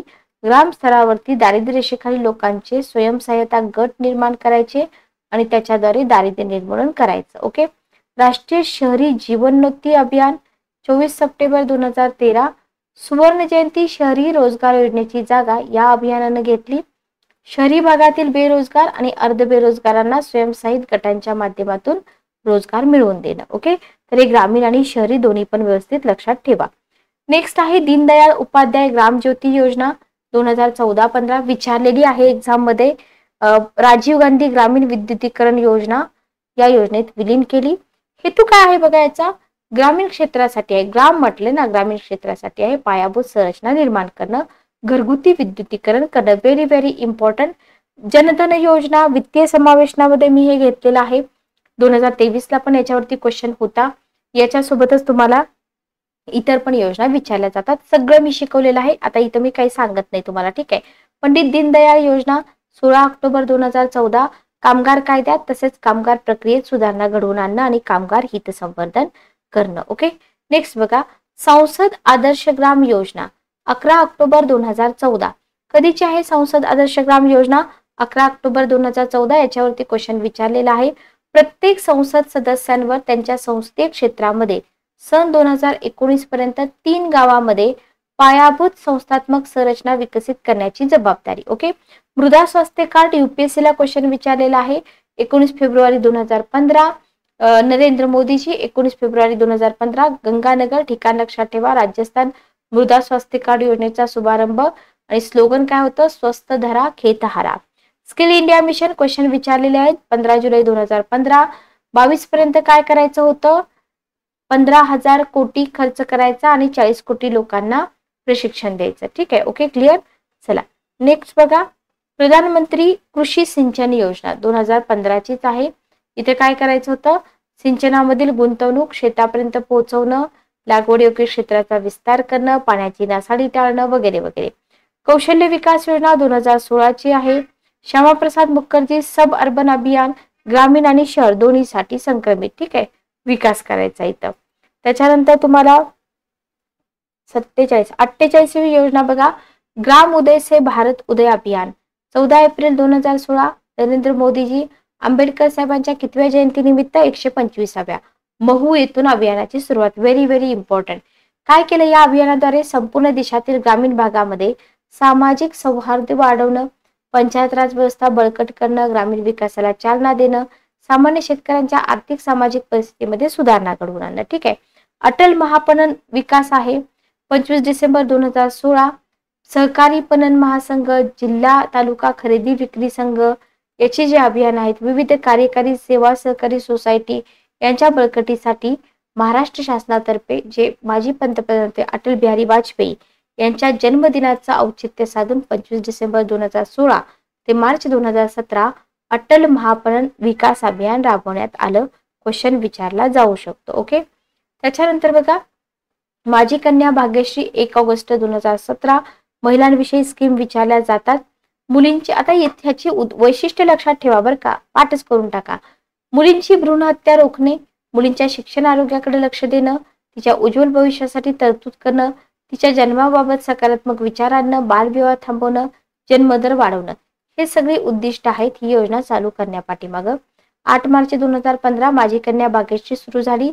अनेक सुधारणा झाल्या. 1 ऑगस्ट 2017 लागू करण्यात आली. ज्या कुटुंबाचं वार्षिक उत्पन्न 7,50,000 7.5 लाख रुपये असेल अशा कुटुंबात जन्माला येणाऱ्या 2 अपत्य मुलीसाठी ही योजना आहे. क्लिअर. चला नेक्स्ट इथं महत्वाच्या नोंदी आहेत. चला नेक्स्ट पार्ट आपण कंटिन्यू करूया. याच्यामध्ये आपण बघत होतो महत्वाच्या नोंदी. तर या सगळ्या स्कीम वरती क्वेश्चन विचारले जातात. बघा महत्वाच्या नोंदीमधले पण काही पॉइंट्स असतात ना जे एक्झाम मध्ये विचारले जातात. याच्यामध्ये आपल्याला काय लक्षात ठेवायचं, 2 ऑक्टोबर 1952 एक्झाम मध्ये प्रत्येक ऑप्शन मध्ये तुम्हाला 2 ऑक्टोबर गांधी जयंतीची जी डेट आहे ती देतील कन्फ्युजन साठी. तर 2 ऑक्टोबर 1952 पासून देशामध्ये समूह किंवा समुदाय विकास कार्यक्रम याची सुरुवात झाली. 78-79 मध्ये समुदाय विकास कार्यक्रमाचा अधिक व्यापक अशा एकात्मक ग्रामीण विकास कार्यक्रमामध्ये रूपांतर झालं. हे इम्पॉर्टंट आहे, हे तुम्हाला लक्षात ठेवायचं आहे.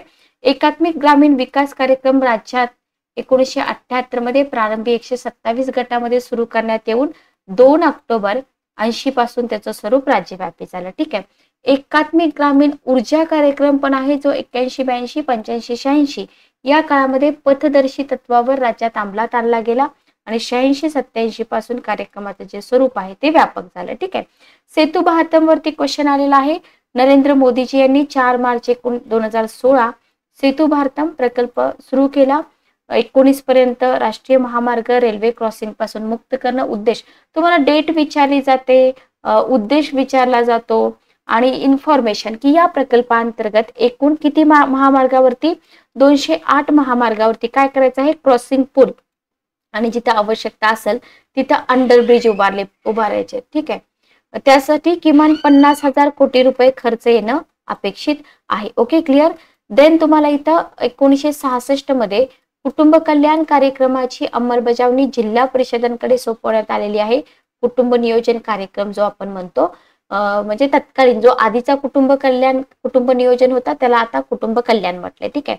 2 ऑक्टोबर 1978 पासून देशामध्ये आणि राज्यात प्रौढ शिक्षण कार्यक्रम याच्यावरती पण क्वेश्चन आलेला आहे. त्याच्यापूर्वी 60-61 पासून ग्राम शिक्षण मोहिमेच्या माध्यमातून साक्षरता प्रसाराचं कार्य राज्यात चालू होतं. म्हणजे आपल्याला काय लक्षात ठेवायचं आहे, 78 पासून देशामध्ये प्रौढ शिक्षण कार्यक्रम चालू झाला, पण त्याच्या आधी काय होतं, त्याच्या आधी 60-61 मध्ये ग्राम शिक्षण मोहीम होती. ओके. केंद्र पुरस्कृत पीक विमा योजना राज्यामध्ये 81-82 पासून पथदर्शी स्वरूपात सुरू केली. ओके. 85-86 मध्ये काय झालं, सर्वंकष स्वरूप दिलं. सगळे मुद्दे महत्वाचे आहेत. समुदाय विकास कार्यक्रमावरती वारंवार क्वेश्चन आहेत. 2 ऑक्टोबर 1952 इथं 78-79 मध्ये समुदाय विकास कार्यक्रमाचं अधिक व्यापक अशा एकात्मिक ग्रामीण विकास कार्यक्रमामध्ये परिवर्तन केलं. ठीक आहे.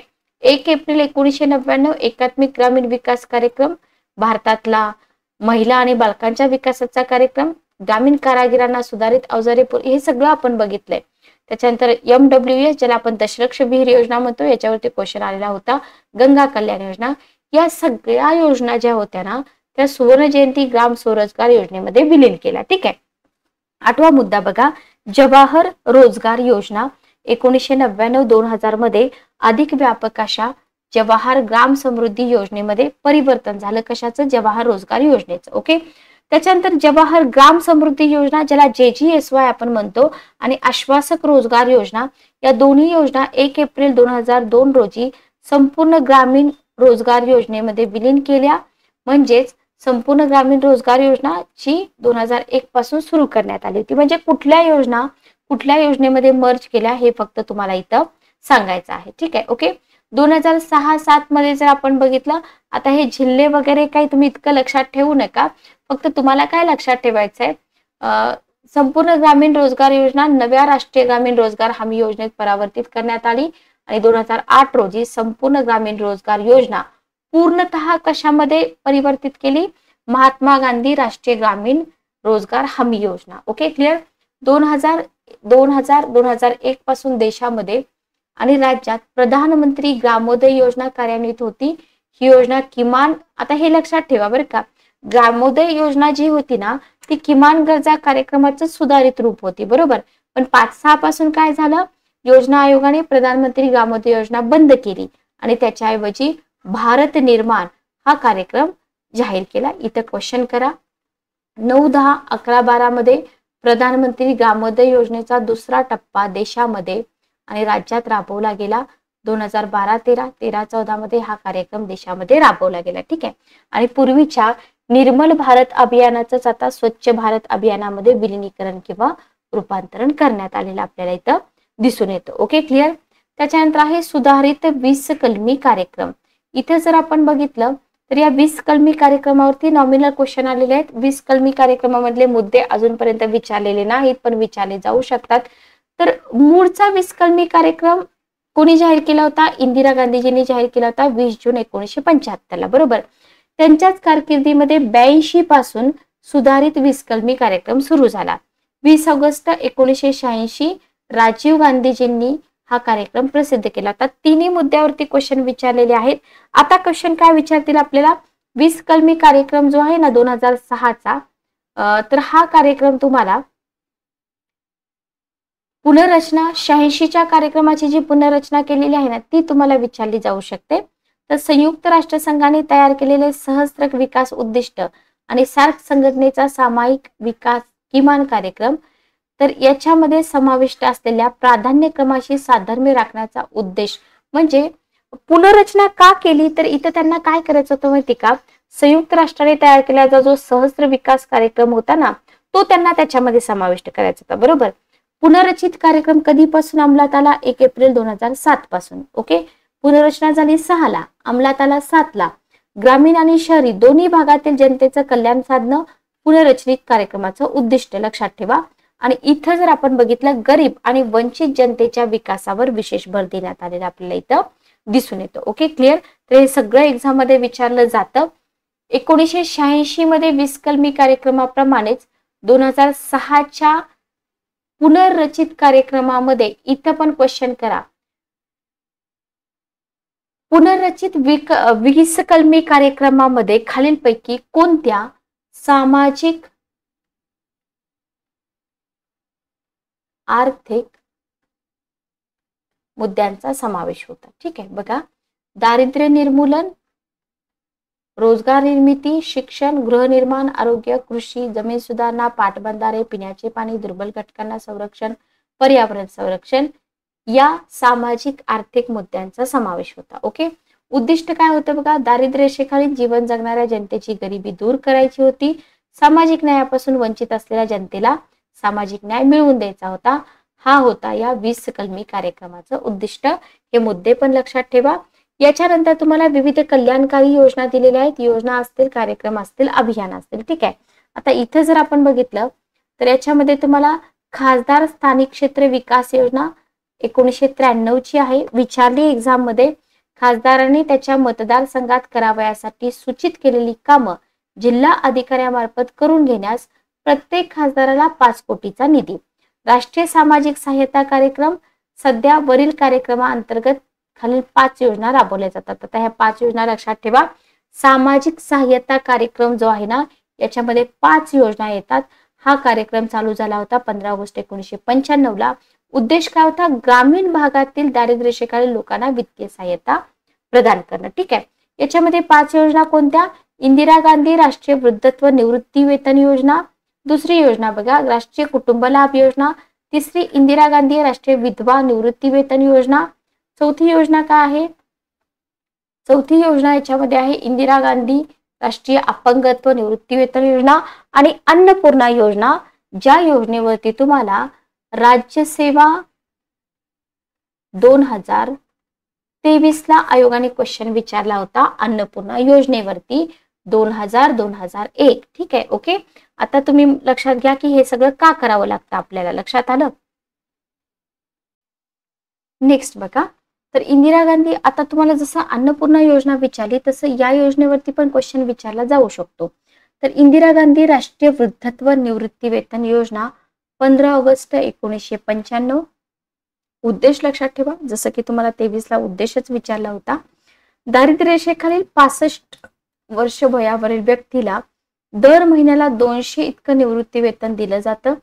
19 नोव्हेंबर 2007 पासून या योजनेला इंदिरा गांधी राष्ट्रीय वृद्धत्व निवृत्ती वेतन योजना या नावानं ओळखलं जातं. आणि महाराष्ट्र शासनाचा जर तुम्ही विचार केला, श्रावणबाळ सेवा राज्य निवृत्ती वेतन योजना जी आहे ना, तिथं 400 रुपये निवृत्ती वेतन दिलं जातं. ठीक आहे, ओके. राष्ट्रीय कुटुंब लाभ योजना 15 ऑगस्ट 1995, जी कुटुंब दारिद्र्य रेषेखाली आहेत त्या कुटुंबातील 18 ते 59 वर्ष वयोगटातील मिळवती व्यक्ती जर मरण पावली तर त्या कुटुंबाला रक्कम 20,000 रुपये मदत स्वरूपात दिली जाते. ठीक आहे. विधवा निवृत्ती वेतन योजना 17 फेब्रुवारी 2009, दारिद्र्य रेषेखालील कुटुंबातील 40 ते 65 वयोगटातील विधवांना दर महिन्याला 200 निवृत्ती वेतन. ओके. आणि इथं संजय गांधी निराधार अनुदान योजनेकडून पण 400 रुपये दिले जातात, लक्षात ठेवा. त्याच्यानंतर इंदिरा गांधी राष्ट्रीय अपंगत्व निवृत्ती वेतन योजना 2009, इथं 18 ते 65 वर्ष वयोगट व्यक्तीला जर भयंकर अपंगत्व आलं असेल तर 200 रुपये. आणि इथं संजय गांधी निराधार अनुदान योजनेअंतर्गत 400 रुपये. अन्नपूर्णा योजनेचं उद्दिष्ट तुम्हाला विचारलं होतं. वृद्धत्व निवृत्ती वेतन योजनेचा लाभ मिळत नाही अशा ज्येष्ठ नागरिकांना दर महिन्याला 10 किलो अन्नधान्य मोफत पुरवलं जातं. ठीक आहे. कस्तुरबा गांधी बालिका, इथं 5 योजना संपतात. कस्तुरबा गांधी बालिका विद्यालय 15 ऑगस्ट 1997, इथे काय आहे, जिल्ह्यामध्ये महिला साक्षरतेचं प्रमाण कमी आहे अशा जिल्ह्यामध्ये बालिका विद्यालय काय करायची, स्थापन करायची. ठीक आहे. समग्र आवास योजना 99-2000, निवारा, स्वच्छतागृह, पिण्याचं पाणी एकत्र पुरवण्याची हमी द्यायची. गतश्री विमा योजना 10 ऑगस्ट 2000, दारिद्र्य रेषेखाली जे लोक आहेत त्यांना विमा संरक्षण प्रदान करायचंय. अंत्योदय अन्न योजना कंबाईनला क्वेश्चन विचारला होता 25 डिसेंबर 2000, गरीबातील गरिबांना अतिशय कमी दरामध्ये अन्नधान्य वितरित करायचंय. Okay, clear. त्याच्यानंतर आहे आश्रय विमा योजना 2001 ची आहे ही पण योजना. ज्या कामगाराने त्याचा रोजगार गमावलाय त्याने शेवटच्या वर्षी मिळालेल्या एकूण वेतनाच्या सुमारे 30% रक्कम नुकसान भरपाई म्हणून द्यायची. शिक्षा सहयोग योजना 2001-2, दारिद्र्य रेषेखालील मुलांना शिक्षणासाठी सहाय्यता करणं. वाल्मिकी आंबेडकर आवास योजना 2 डिसेंबर 2001, शहरी भागातील झोपडपट्टीमध्ये घरं बांधणं. राष्ट्रीय झोपडपट्टी विकास कार्यक्रम ऑगस्ट 1996, झोपडपट्ट्याचा विकास घडवून आणणं. सामाजिक सुरक्षा प्रायोगिक योजना 23 जानेवारी 2004, असंघटित क्षेत्रातील कामगारांना काय करायचं, निवृत्ती वेतन, विमा आणि आरोग्य सुविधा पुरवायचे. ओके, इथे सामाजिक सुरक्षा म्हटलेलंच आहे. वंदे मातरम योजनेवरती क्वेश्चन होता 9 फेब्रुवारी 2004, गरोदरपणातील सगळ्या आरोग्यविषयक तपासण्या करण्यासंदर्भातील सार्वजनिक खासगी भागीदारीमध्ये राबवली जाणारी योजना. या नावावरनं तर काहीच आयडिया येत नाही बघा. वंदे मातरम योजना ही गरोदरपणातील आरोग्याशी रिलेटेड असेल. राष्ट्रीय कामासाठी अन्न योजना कंबाईनला विचारली होती 14 नोव्हेंबर 2004, पूरक मजुरी आणि रोजगार वाढवण्यासंदर्भातील महत्वाचा कार्यक्रम. Okay, clear. त्याच्यानंतर जननी सुरक्षा योजना राज्यसभेलाच विचारली होती 12 एप्रिल 2005, गरीब गरोदर महिला प्रसूतीगृह, तत्सम सुविधा, संस्थात्मक प्रसूतीसाठी प्रोत्साहन, बालक आणि माता विकास, जीवाला होणारा अपाय टाळणं हा उद्देश होता. जवाहरलाल नेहरू राष्ट्रीय शहरी पुनरुत्थान अभियान 3 डिसेंबर 2005, उद्दिष्ट लक्षात ठेवा, पायाभूत सोयी सुविधा, गृहनिर्माण, क्षमता विकास याच्यासाठी शहरांना करायचा आहे वित्तीय पुरवठा. ठीक आहे. कृषी श्रमिक सामाजिक सुरक्षा योजना शेतमजुरांसाठी आहे 18 ते 50 वयोगट. सर्व शिक्षा अभियान 2001, 6 ते 14 वयोगट लक्षात ठेवा. मध्यान्ह भोजन योजनेवरती कंबाईनला क्वेश्चन होता 15 ऑगस्ट 1995. याची वैशिष्ट्य लक्षात ठेवा. पटनोंदणी वाढवायचे, गळतीचं प्रमाण कमी करायचे, उपस्थिती राखायचे, पोषण स्थिती सुधारायची. बरोबर. 1ली ते 8वीतील मुला मुलींना सुट्टीत द्यायचं आहे भोजन. Okay, clear. चला नेक्स्ट बघा, राष्ट्रीय माध्यमिक शिक्षा अभियान 2009, माध्यमिक शाळा सुरू केल्यापासून पुढील 5 वर्षामध्ये इयत्ता 9वीतील आणि 10वीतील पटनोंदणी 75% वाढवायचे. 2017 पर्यंत पटनोंदणीचं प्रमाण 90% वाढवायचंय.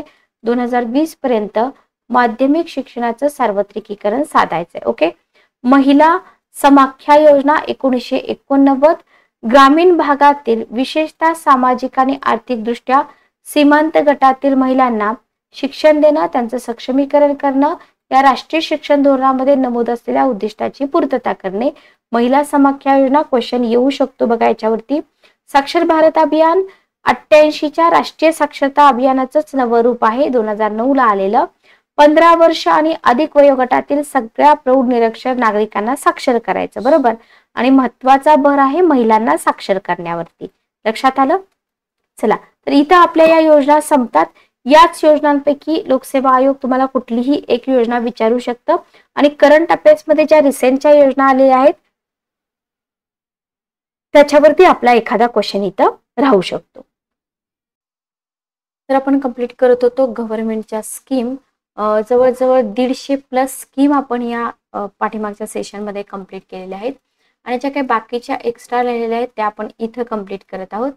याच्या बाहेर तुम्हाला एकही क्वेश्चन विचारला जाणार नाही, लक्षात ठेवा. तर आपण कुठेपर्यंत आलो होतो बघा, जवाहर रोजगार योजना. ओके, एकच मिनिट थांबा.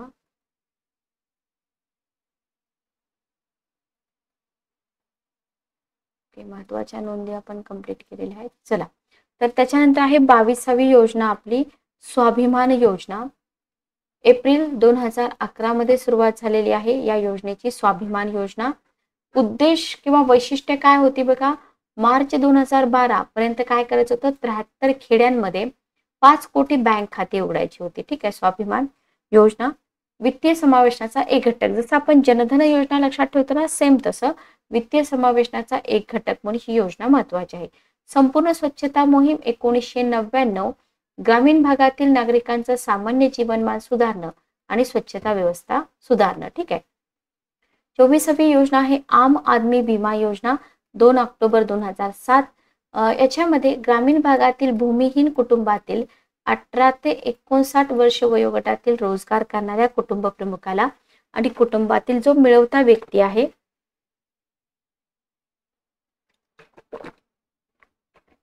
त्याला इथं विमा संरक्षण पुरवणं. ठीक आहे, ओके.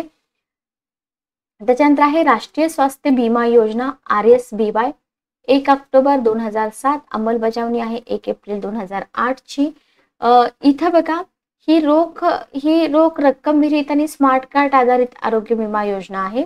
असंघटित क्षेत्र हेच तुम्हाला विचारलं जातं की याचा लाभार्थी गट कोण आहे. तर याचा लाभार्थी गट जर आपण बघितलं तर असंघटित क्षेत्रातील दारिद्र्य रेषेखाली जी कुटुंब आहेत ना त्यांना दरवर्षी 30,000 पर्यंत विमा सुरक्षा पुरवली जाते. ठीक आहे, ओके. एकात्मिक बाल विकास योजना, सेवा योजना, ICDS म्हणतात याला, 1975.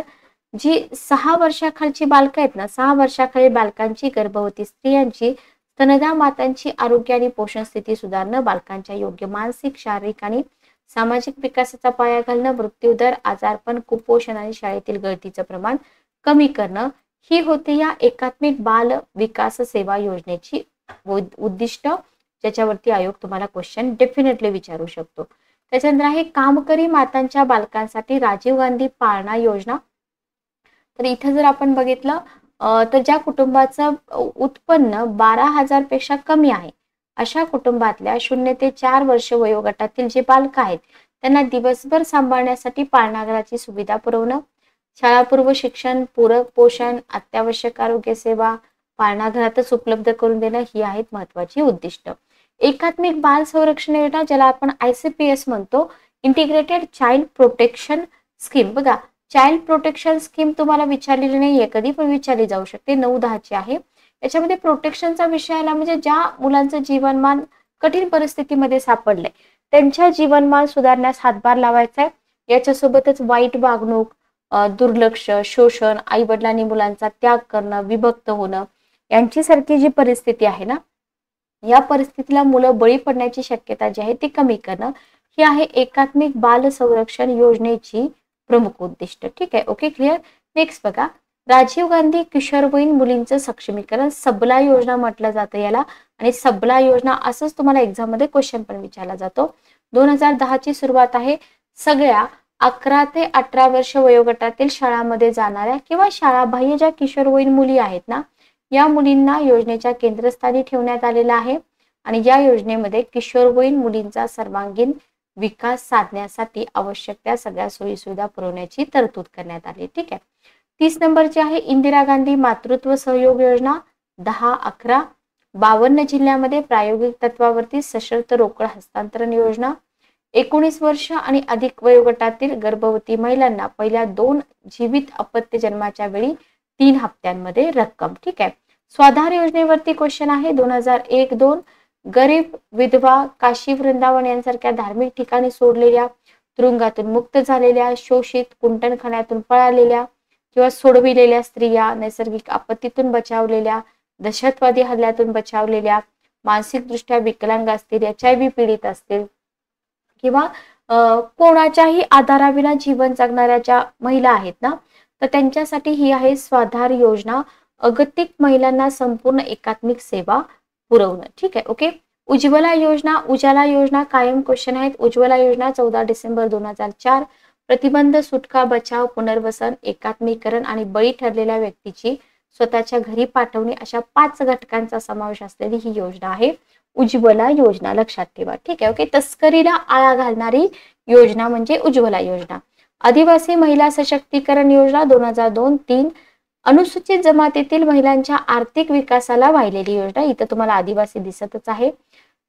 या योजनेअंतर्गत राष्ट्रीय अनुसूचित जमाती वित्त आणि विकास महामंडळाकडून आदिवासी महिलांना ₹50,000 पर्यंत सवलतीच्या दरामध्ये कर्ज उपलब्ध करून दिलं जातं. ठीक आहे. ओके. क्लिअर. नेक्स्ट बघा, राष्ट्रीय ग्रामीण आरोग्य मोहीम नॅशनल रूरल हेल्थ मिशन आहे 12 एप्रिल 2005. देशातील अतिदूरच्या ग्रामीण भागात अत्यंत गरीब कुटुंबापर्यंत सुलभ आणि किफायतशीर अशा उत्तरदायी गुणात्मक दर्जाच्या आरोग्य सेवा पुरवायच्या आहेत. जननी शिशु सुरक्षा योजनेवरती क्वेश्चन आलेला आहे 1 जून 2011. या कार्यक्रमाअंतर्गत सार्वजनिक आरोग्य संस्थेत प्रस्तुत होणाऱ्या सगळ्या गर्भवती महिलांना सी सेक्शन मध्ये मोफत सोयी सुविधा पुरवल्या जातात. लक्षात ठेवा. मोफत औषधं, नैसर्गिक प्रसूती झाल्यास 7 दिवस मोफत आहार आणि रक्त पुरवठा वगैरे, मोफत प्रवास, म्हणजे इथं बालकांचा पण 30 दिवसांपर्यंत मोफत औषध उपचार केला जातो या जननी शिशु सुरक्षा योजनेमध्ये. अशा योजनांवरती 3 किंवा 4 लाइनरच क्वेश्चन विचारले जातात. लक्षात ठेवा. नवजात शिशु सुरक्षा कार्यक्रम क्वेश्चन येऊ शकतो. 15 सप्टेंबर 2009. निम्नताप संसर्ग प्रतिबंध, जन्मानंतर लवकर स्तनपान देणं या संदर्भात बाळकाची काळजी घेण्यासाठी ऑक्सिजन देऊन त्यांना संजीवन करण्यासाठी इथं आरोग्य सेवकांना प्रशिक्षण दिलं जातं. नवजात शिशु सुरक्षा कार्यक्रम. ठीक आहे. ओके. थोडंसं नावावरती फोकस करून वाचत चला म्हणजे लक्षात राहतं. महिला किसान सशक्तीकरण परियोजना 2010-11.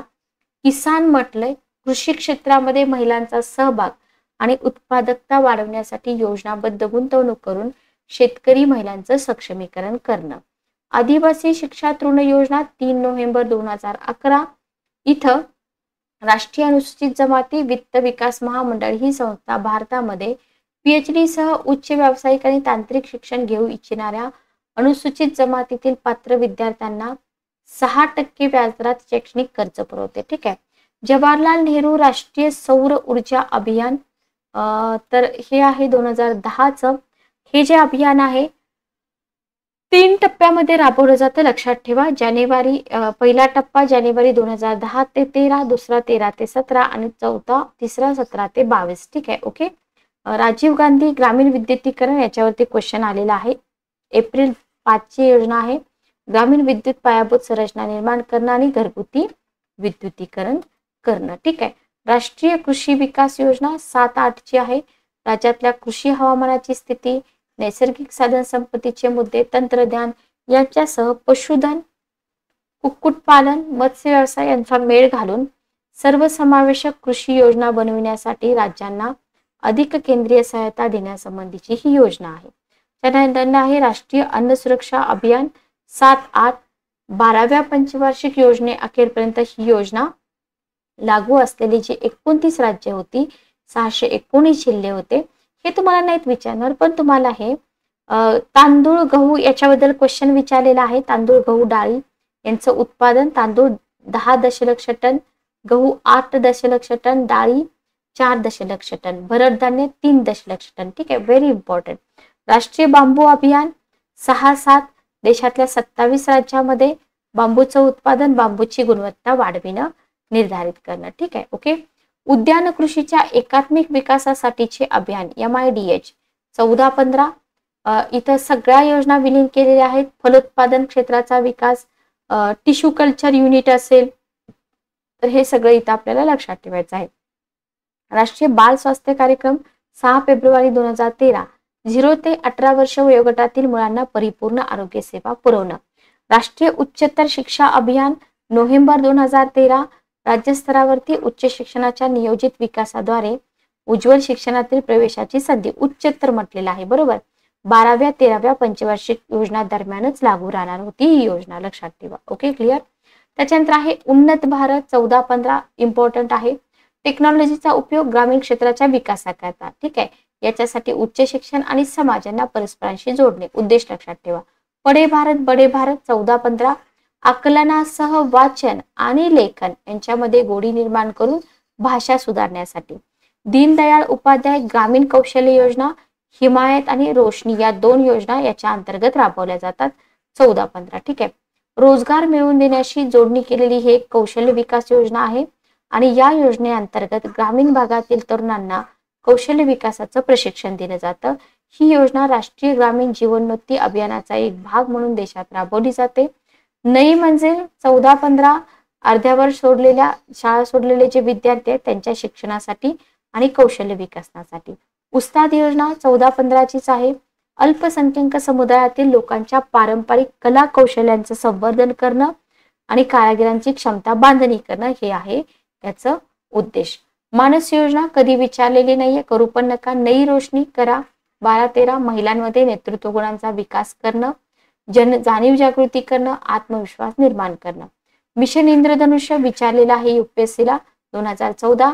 20 पर्यंत लसीकरण न झालेल्या किंवा अर्धवट लसीकरण झालेल्या सगळ्या बालकांचं लसीकरण करणं हा आहे उद्देश. इंद्रधनुष्य मिशन बँकिंगशी पण रिलेटेड एक आहे बघा. तर इथं तुम्हाला लक्षात ठेवायचं आहे, घटसर्प, डांग्या, खोकला, धनुर्वात, पोलिओ, क्षयरोग या रोगांची नावं लक्षात ठेवायची आहेत. गोवर आणि हिपॅटायटिस 7 रोग तुम्हाला लक्षात ठेवायचे बरोबर. बेटी बचाव बेटी पढाव क्वेश्चन आलेला आहे 22 जानेवारी 2015. कुठून चालू झाली, कधी चालू झाली, सगळं तुम्हाला विचारलेलं आहे. त्याच्यानंतर राष्ट्रीय आरोग्य अभियान 2013चा आहे. राष्ट्रीय ग्रामीण आणि शहरी 5 आणि शहरी आहे 13चा, ठीक आहे. Okay, clear. चला, तर अशा प्रकारे ह्या ज्या योजना आहेत या योजना इथं आपल्याला विचारल्या जातात. याच्या व्यतिरिक्त अजून काही मुद्दे आहेत जे इकॉनॉमिक्स मध्ये आपल्याला कंप्लीट करायचे आहेत.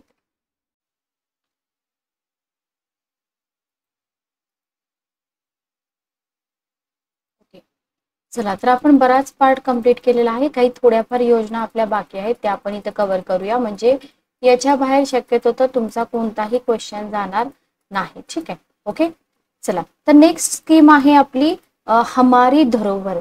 याच्यावरती कधी क्वेश्चन आलेला नाहीये पण विचारायची शक्यता नाकारता येत नाही. हमारी धरोहर 2014-15 भारतीय संस्कृती या संकल्पने अंतर्गत देशातील अल्पसंख्याक समुदायांच्या समृद्ध वारशांचं जतन करणं. धरोहर याच्यावरून आपण इथं सांगू शकतो की आपल्याला कशाबद्दल ही स्कीम आहे, पण एक्झाम मध्ये आपल्याकडे तेवढा वेळ नसतो, त्याच्यामुळे करतानाच आपण हे सगळं व्यवस्थित करायचं, ठीक आहे. ओके, पण इथं अल्पसंख्याक समुदाय म्हटलेला आहे त्याच्यामुळे थोडंसं केअरफुली वाचा.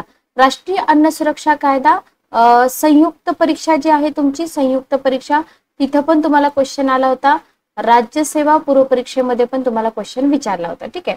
तर राष्ट्रीय अन्न सुरक्षा कायदा 2013, 5 जुलै 2013 गरीब जी जनता आहे ना देशातली, तर त्या जनतेला स्वस्त दरामध्ये धान्य मिळवण्याचा जो हक्क आहे या कायद्याने मान्य केला आणि या योजनेनुसार प्रत्येक व्यक्तीला प्रत्येक महिन्याला 5 किलोग्रॅम धान्य मिळणार आहे. तुम्हाला इथं किती याच्यावरतीच क्वेश्चन विचारला होता बघा राज्यसभेला. तांदूळ 5 रुपये प्रति किलोग्रॅम, गहू 2 रुपये प्रति किलोग्रॅम, भरड धान्य 1 रुपये. तर या उद्दिष्टांवरतीच क्वेश्चन विचारलेला होता. आणि सगळ्यात महत्वाचं म्हणजे ग्रामीण भागातील 75%, शहरी भागातील 50% नागरिकांना या योजनेच्या माध्यमातून काय मिळणार आहे, स्वस्त दरामध्ये धान्य उपलब्ध होणार आहे. ओके, त्याच्यानंतर 7 नंबरची स्कीम आहे आपली प्रधानमंत्री आवास योजना. डेट आहे 25 जून 2015. इथं जर आपण बघितलं प्रधानमंत्री आवास योजना म्हणजे सर्वांसाठी घरे, ही जी योजना आहे 3 लाख कोटी रुपयांची तरतूद केलेली आहे. नागरी भागातील आर्थिक दृष्ट्या कमकुवत गट आणि कमी उत्पन्न गटातील पात्र असणाऱ्या सर्वांसाठी सन 2022 पर्यंत 2 कोटी घरं उपलब्ध करून देण्यात येणार आहे. ठीक आहे. आणि या योजनेसाठी देशातील एकूण किती 305 शहरांची निवड केलेली आहे. Okay, clear. 61 नंबरचे बघा, प्रधानमंत्री जन औषधी योजना 2015. इथे जर आपण बघितलं प्रधानमंत्री जन औषधी योजना 2015, तर वंचित घटकांना बाजार मूल्यापेक्षा किती टक्के 7 ते 70% दराने, म्हणजे जो कमी दर आहे त्या दराने औषध उपलब्ध करून देणे हा उद्देश आहे. हे न्यूज मध्ये फार होतं. त्याच्यानंतर आहे प्रधानमंत्री जीवन ज्योती विमा योजना 9 मे 2015. आता ही जी योजना आहे ना, प्रधानमंत्री जीवन ज्योती विमा योजना, केवळ 330 रुपयांचा वार्षिक हप्ता जो आहे ना, या हप्त्यावर योजनाधारकाचा नैसर्गिक अथवा अपघाती कोणत्याही स्थितीमध्ये जर मृत्यू ओढवला ना, तर इथं 2 लाख रुपयांचं विमा संरक्षण मिळतं. लाभार्थी गट लक्षात ठेवा 18 ते 50. सगळ्या बचत धारकांना या योजनेचा लाभ घेता येणार आहे आणि दरवर्षी विम्याचं नूतनीकरण केला जाणार आहे. ठीक आहे. ओके, नेक्स्ट आहे पंतप्रधान विमा सुरक्षा 9 मे 2015. इथं 12 रुपयांच्या नाममात्र वार्षिक हप्त्यावर अपघात विमा प्राप्त होतो. लाभार्थी गट आहे 18 ते 70. इथं दरवर्षी अपघाती मृत्यू आणि अपंगत्वाबद्दल 2 लाख रुपयांचं विमा संरक्षण. ठीक आहे. अटल पेन्शन योजना 9 मे 2015. 1 जून 2015 रोजी सुरू करण्यात आलेल्या या योजनेद्वारे ठराविक मुदतीसाठी ठराविक ठेवी असलेल्या व्यक्तींना पूर्वनिर्धारित निवृत्ती वेतन पुरवण्यात येणार आहे. तर या पेन्शन योजना वगैरे व्यवस्थित लक्षात ठेवा. आता इथं तुम्हाला अटल पेन्शन योजना आहे ना, याची खूप इन्फॉर्मेशन दिली बघा. लाभार्थी गट 18 ते 40 आहे. किमान गुंतवणूक, उतार वयात जास्तीत जास्त फायदा, मूळ. ठीक आहे. बाकी पुढचं नाही केलं तरी चालेल. प्रधानमंत्री पीक विमा योजना 2016. इथं काय आहे बघा, स्पेशली ग्रामीण भागातील शेतकऱ्यांना आर्थिक स्थैर्य देणं, कृषी क्षेत्राला बळकटी देणं, याच्यासाठी सेंट्रल गव्हर्नमेंटने ही योजना घोषित केली. इथे जर आपण बघितलं, शेतकऱ्यांचा पीक विम्याचा हप्ता केंद्र आणि राज्य शासन भरणार असून कमी हप्त्यामध्ये काय केलंय, अधिक भरपाई. ओके, इथे तुम्हाला विमा हप्ता दिलाय. विमा संरक्षित रकमेच्या 2%, रब्बी पिके 1.5%, नगदी पिके 5%. ठीक आहे. ओके, कधी विचारलेलं नाही हे, पण विचारलं जाऊ शकतं. आणि भारत सरकारद्वारे सम प्रमाणात राज्य शासन, भारत सरकार 50-50% देय रक्कम. ठीक आहे. याच्यामध्ये आग, वीज पडणे, वादळ, गारपीट, चक्रीवादळ, तापमानामध्ये वाढ, पूर, भूस्खलन, दुष्काळ, पावसातील खंड, रोग, किडीचा प्रादुर्भाव, या सगळ्या दुर्घटनांसाठी ही जी पीक विमा योजना आहे ना, ही तुम्हाला, म्हणजे हे सगळे घटक त्याच्यामध्ये अंतर्भूत आहेत. Okay, clear. नेक्स्ट बघा, नेक्स्ट आहे प्रधानमंत्री उज्ज्वला योजना. जसं तुम्हाला उजाला योजना विचारलं जातं, तसं उज्ज्वला योजना पण विचारली जाते. 1 मे 2016. दारिद्र्य रेषेखालील महिलांना स्वयंपाकाच्या गॅसची जोडणी देण्यात येणार आहे. 16-17, 17-18, 18-19 3 वर्षामध्ये, आर्थिक वर्षात ही योजना राबवण्यात येणार आहे. करंट मध्ये या योजनेची काय सिच्युएशन आहे, मला जरा कमेंट बॉक्स मध्ये सांगा. महिलांच्या दृष्टिकोनातून महत्वाची आहे. 5 कोटी गॅसच्या जोडण्या प्रदान केल्या जाणार होत्या. कधीपर्यंत, 19 पर्यंत. आणि जोडणीसाठी 1600 रुपये वित्तीय सहाय्य दिलं जाणार आहे. ठीक आहे. महात्मा ज्योतिबा फुले जीवनदायी आरोग्य योजना 1 एप्रिल 2017. कोणत्या योजनेचं नाव बदललं, राजीव गांधी जीवनदायी आरोग्य योजनेची मुदत जी होती 16 ला संपली आणि त्याच पार्श्वभूमीवर 125वी स्मृती वर्ष होतं ज्योतिबा फुल्यांचं, तर त्यांचं नाव देण्यात आलं या योजनेला.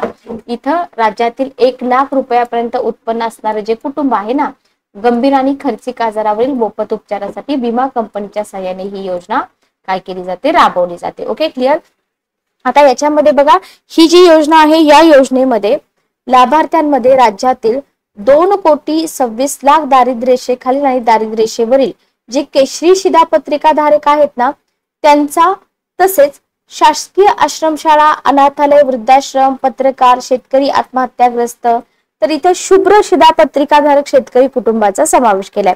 तर इथं लाभार्थी गट जो आहे ना, तो लाभार्थी गट तुम्हाला काय करायचंय, व्यवस्थित लक्षात ठेवायचा आहे. नेक्स्ट बघा, नेक्स्ट आहे भारतरत्न डॉक्टर APJ अब्दुल कलाम अमृत योजना. डॉक्टर APJ अब्दुल कलाम योजना 4 नोव्हेंबर 2015 ची ही योजना आहे. अनुसूचित क्षेत्रातील गरोदर स्त्रिया, स्तनदा माता, याच्यावरती क्वेश्चन विचारला होता तुम्हाला एक्झाम मध्ये. तर इथं मातांच्या आहारातला उष्मांक आणि प्रथिनांमध्ये वाढ करायची आणि जन्माला येणारे जे सदृढ बालक आहे त्याचं प्रमाण वाचवायसाठी 6 महिने कालावधीसाठी एक वेळचा चौरस आहार देण्यासाठी ही योजना सुरू केलेली आहे. ठीक आहे. अनुसूचित क्षेत्रातील अंगणवाडी कक्षेत येणाऱ्या सगळ्या गरोदर स्त्रिया आणि स्तनदा मातांना या योजनेनुसार 6 महिन्याच्या कालावधीसाठी काय होणार आहे, एक वेळचा चौरस आहार मिळणार आहे. आणि अशा ज्या स्कीम असतात ना, याच्यावरती 3 लाइनर किंवा 4 लाइनर क्वेश्चन विचारले जातात. डेट तुम्हाला फिक्स माहित पाहिजे. नेक्स्ट बघा, प्रधानमंत्री आवास योजना. इथं जर आपण बघितलं, नरेंद्र मोदीजी यांच्या हस्ते कार्यान्वित झालेली आहे 20 नोव्हेंबर 2016. केंद्र शासनानं इंदिरा गांधी आवास योजना जी होती ना, त्याचं रूपांतर प्रधानमंत्री आवास योजना ग्रामीण मध्ये केलं. 2022 मध्ये आपल्या भारताच्या स्वातंत्र्याला 75 वर्ष पूर्ण झाली. त्यावेळेस प्रत्येक गरीबाकडे स्वतःचं घर असावं या उद्देशाने काय केलं होतं, ही योजना कार्यान्वित केली होती. ठीक आहे, ओके, क्लिअर.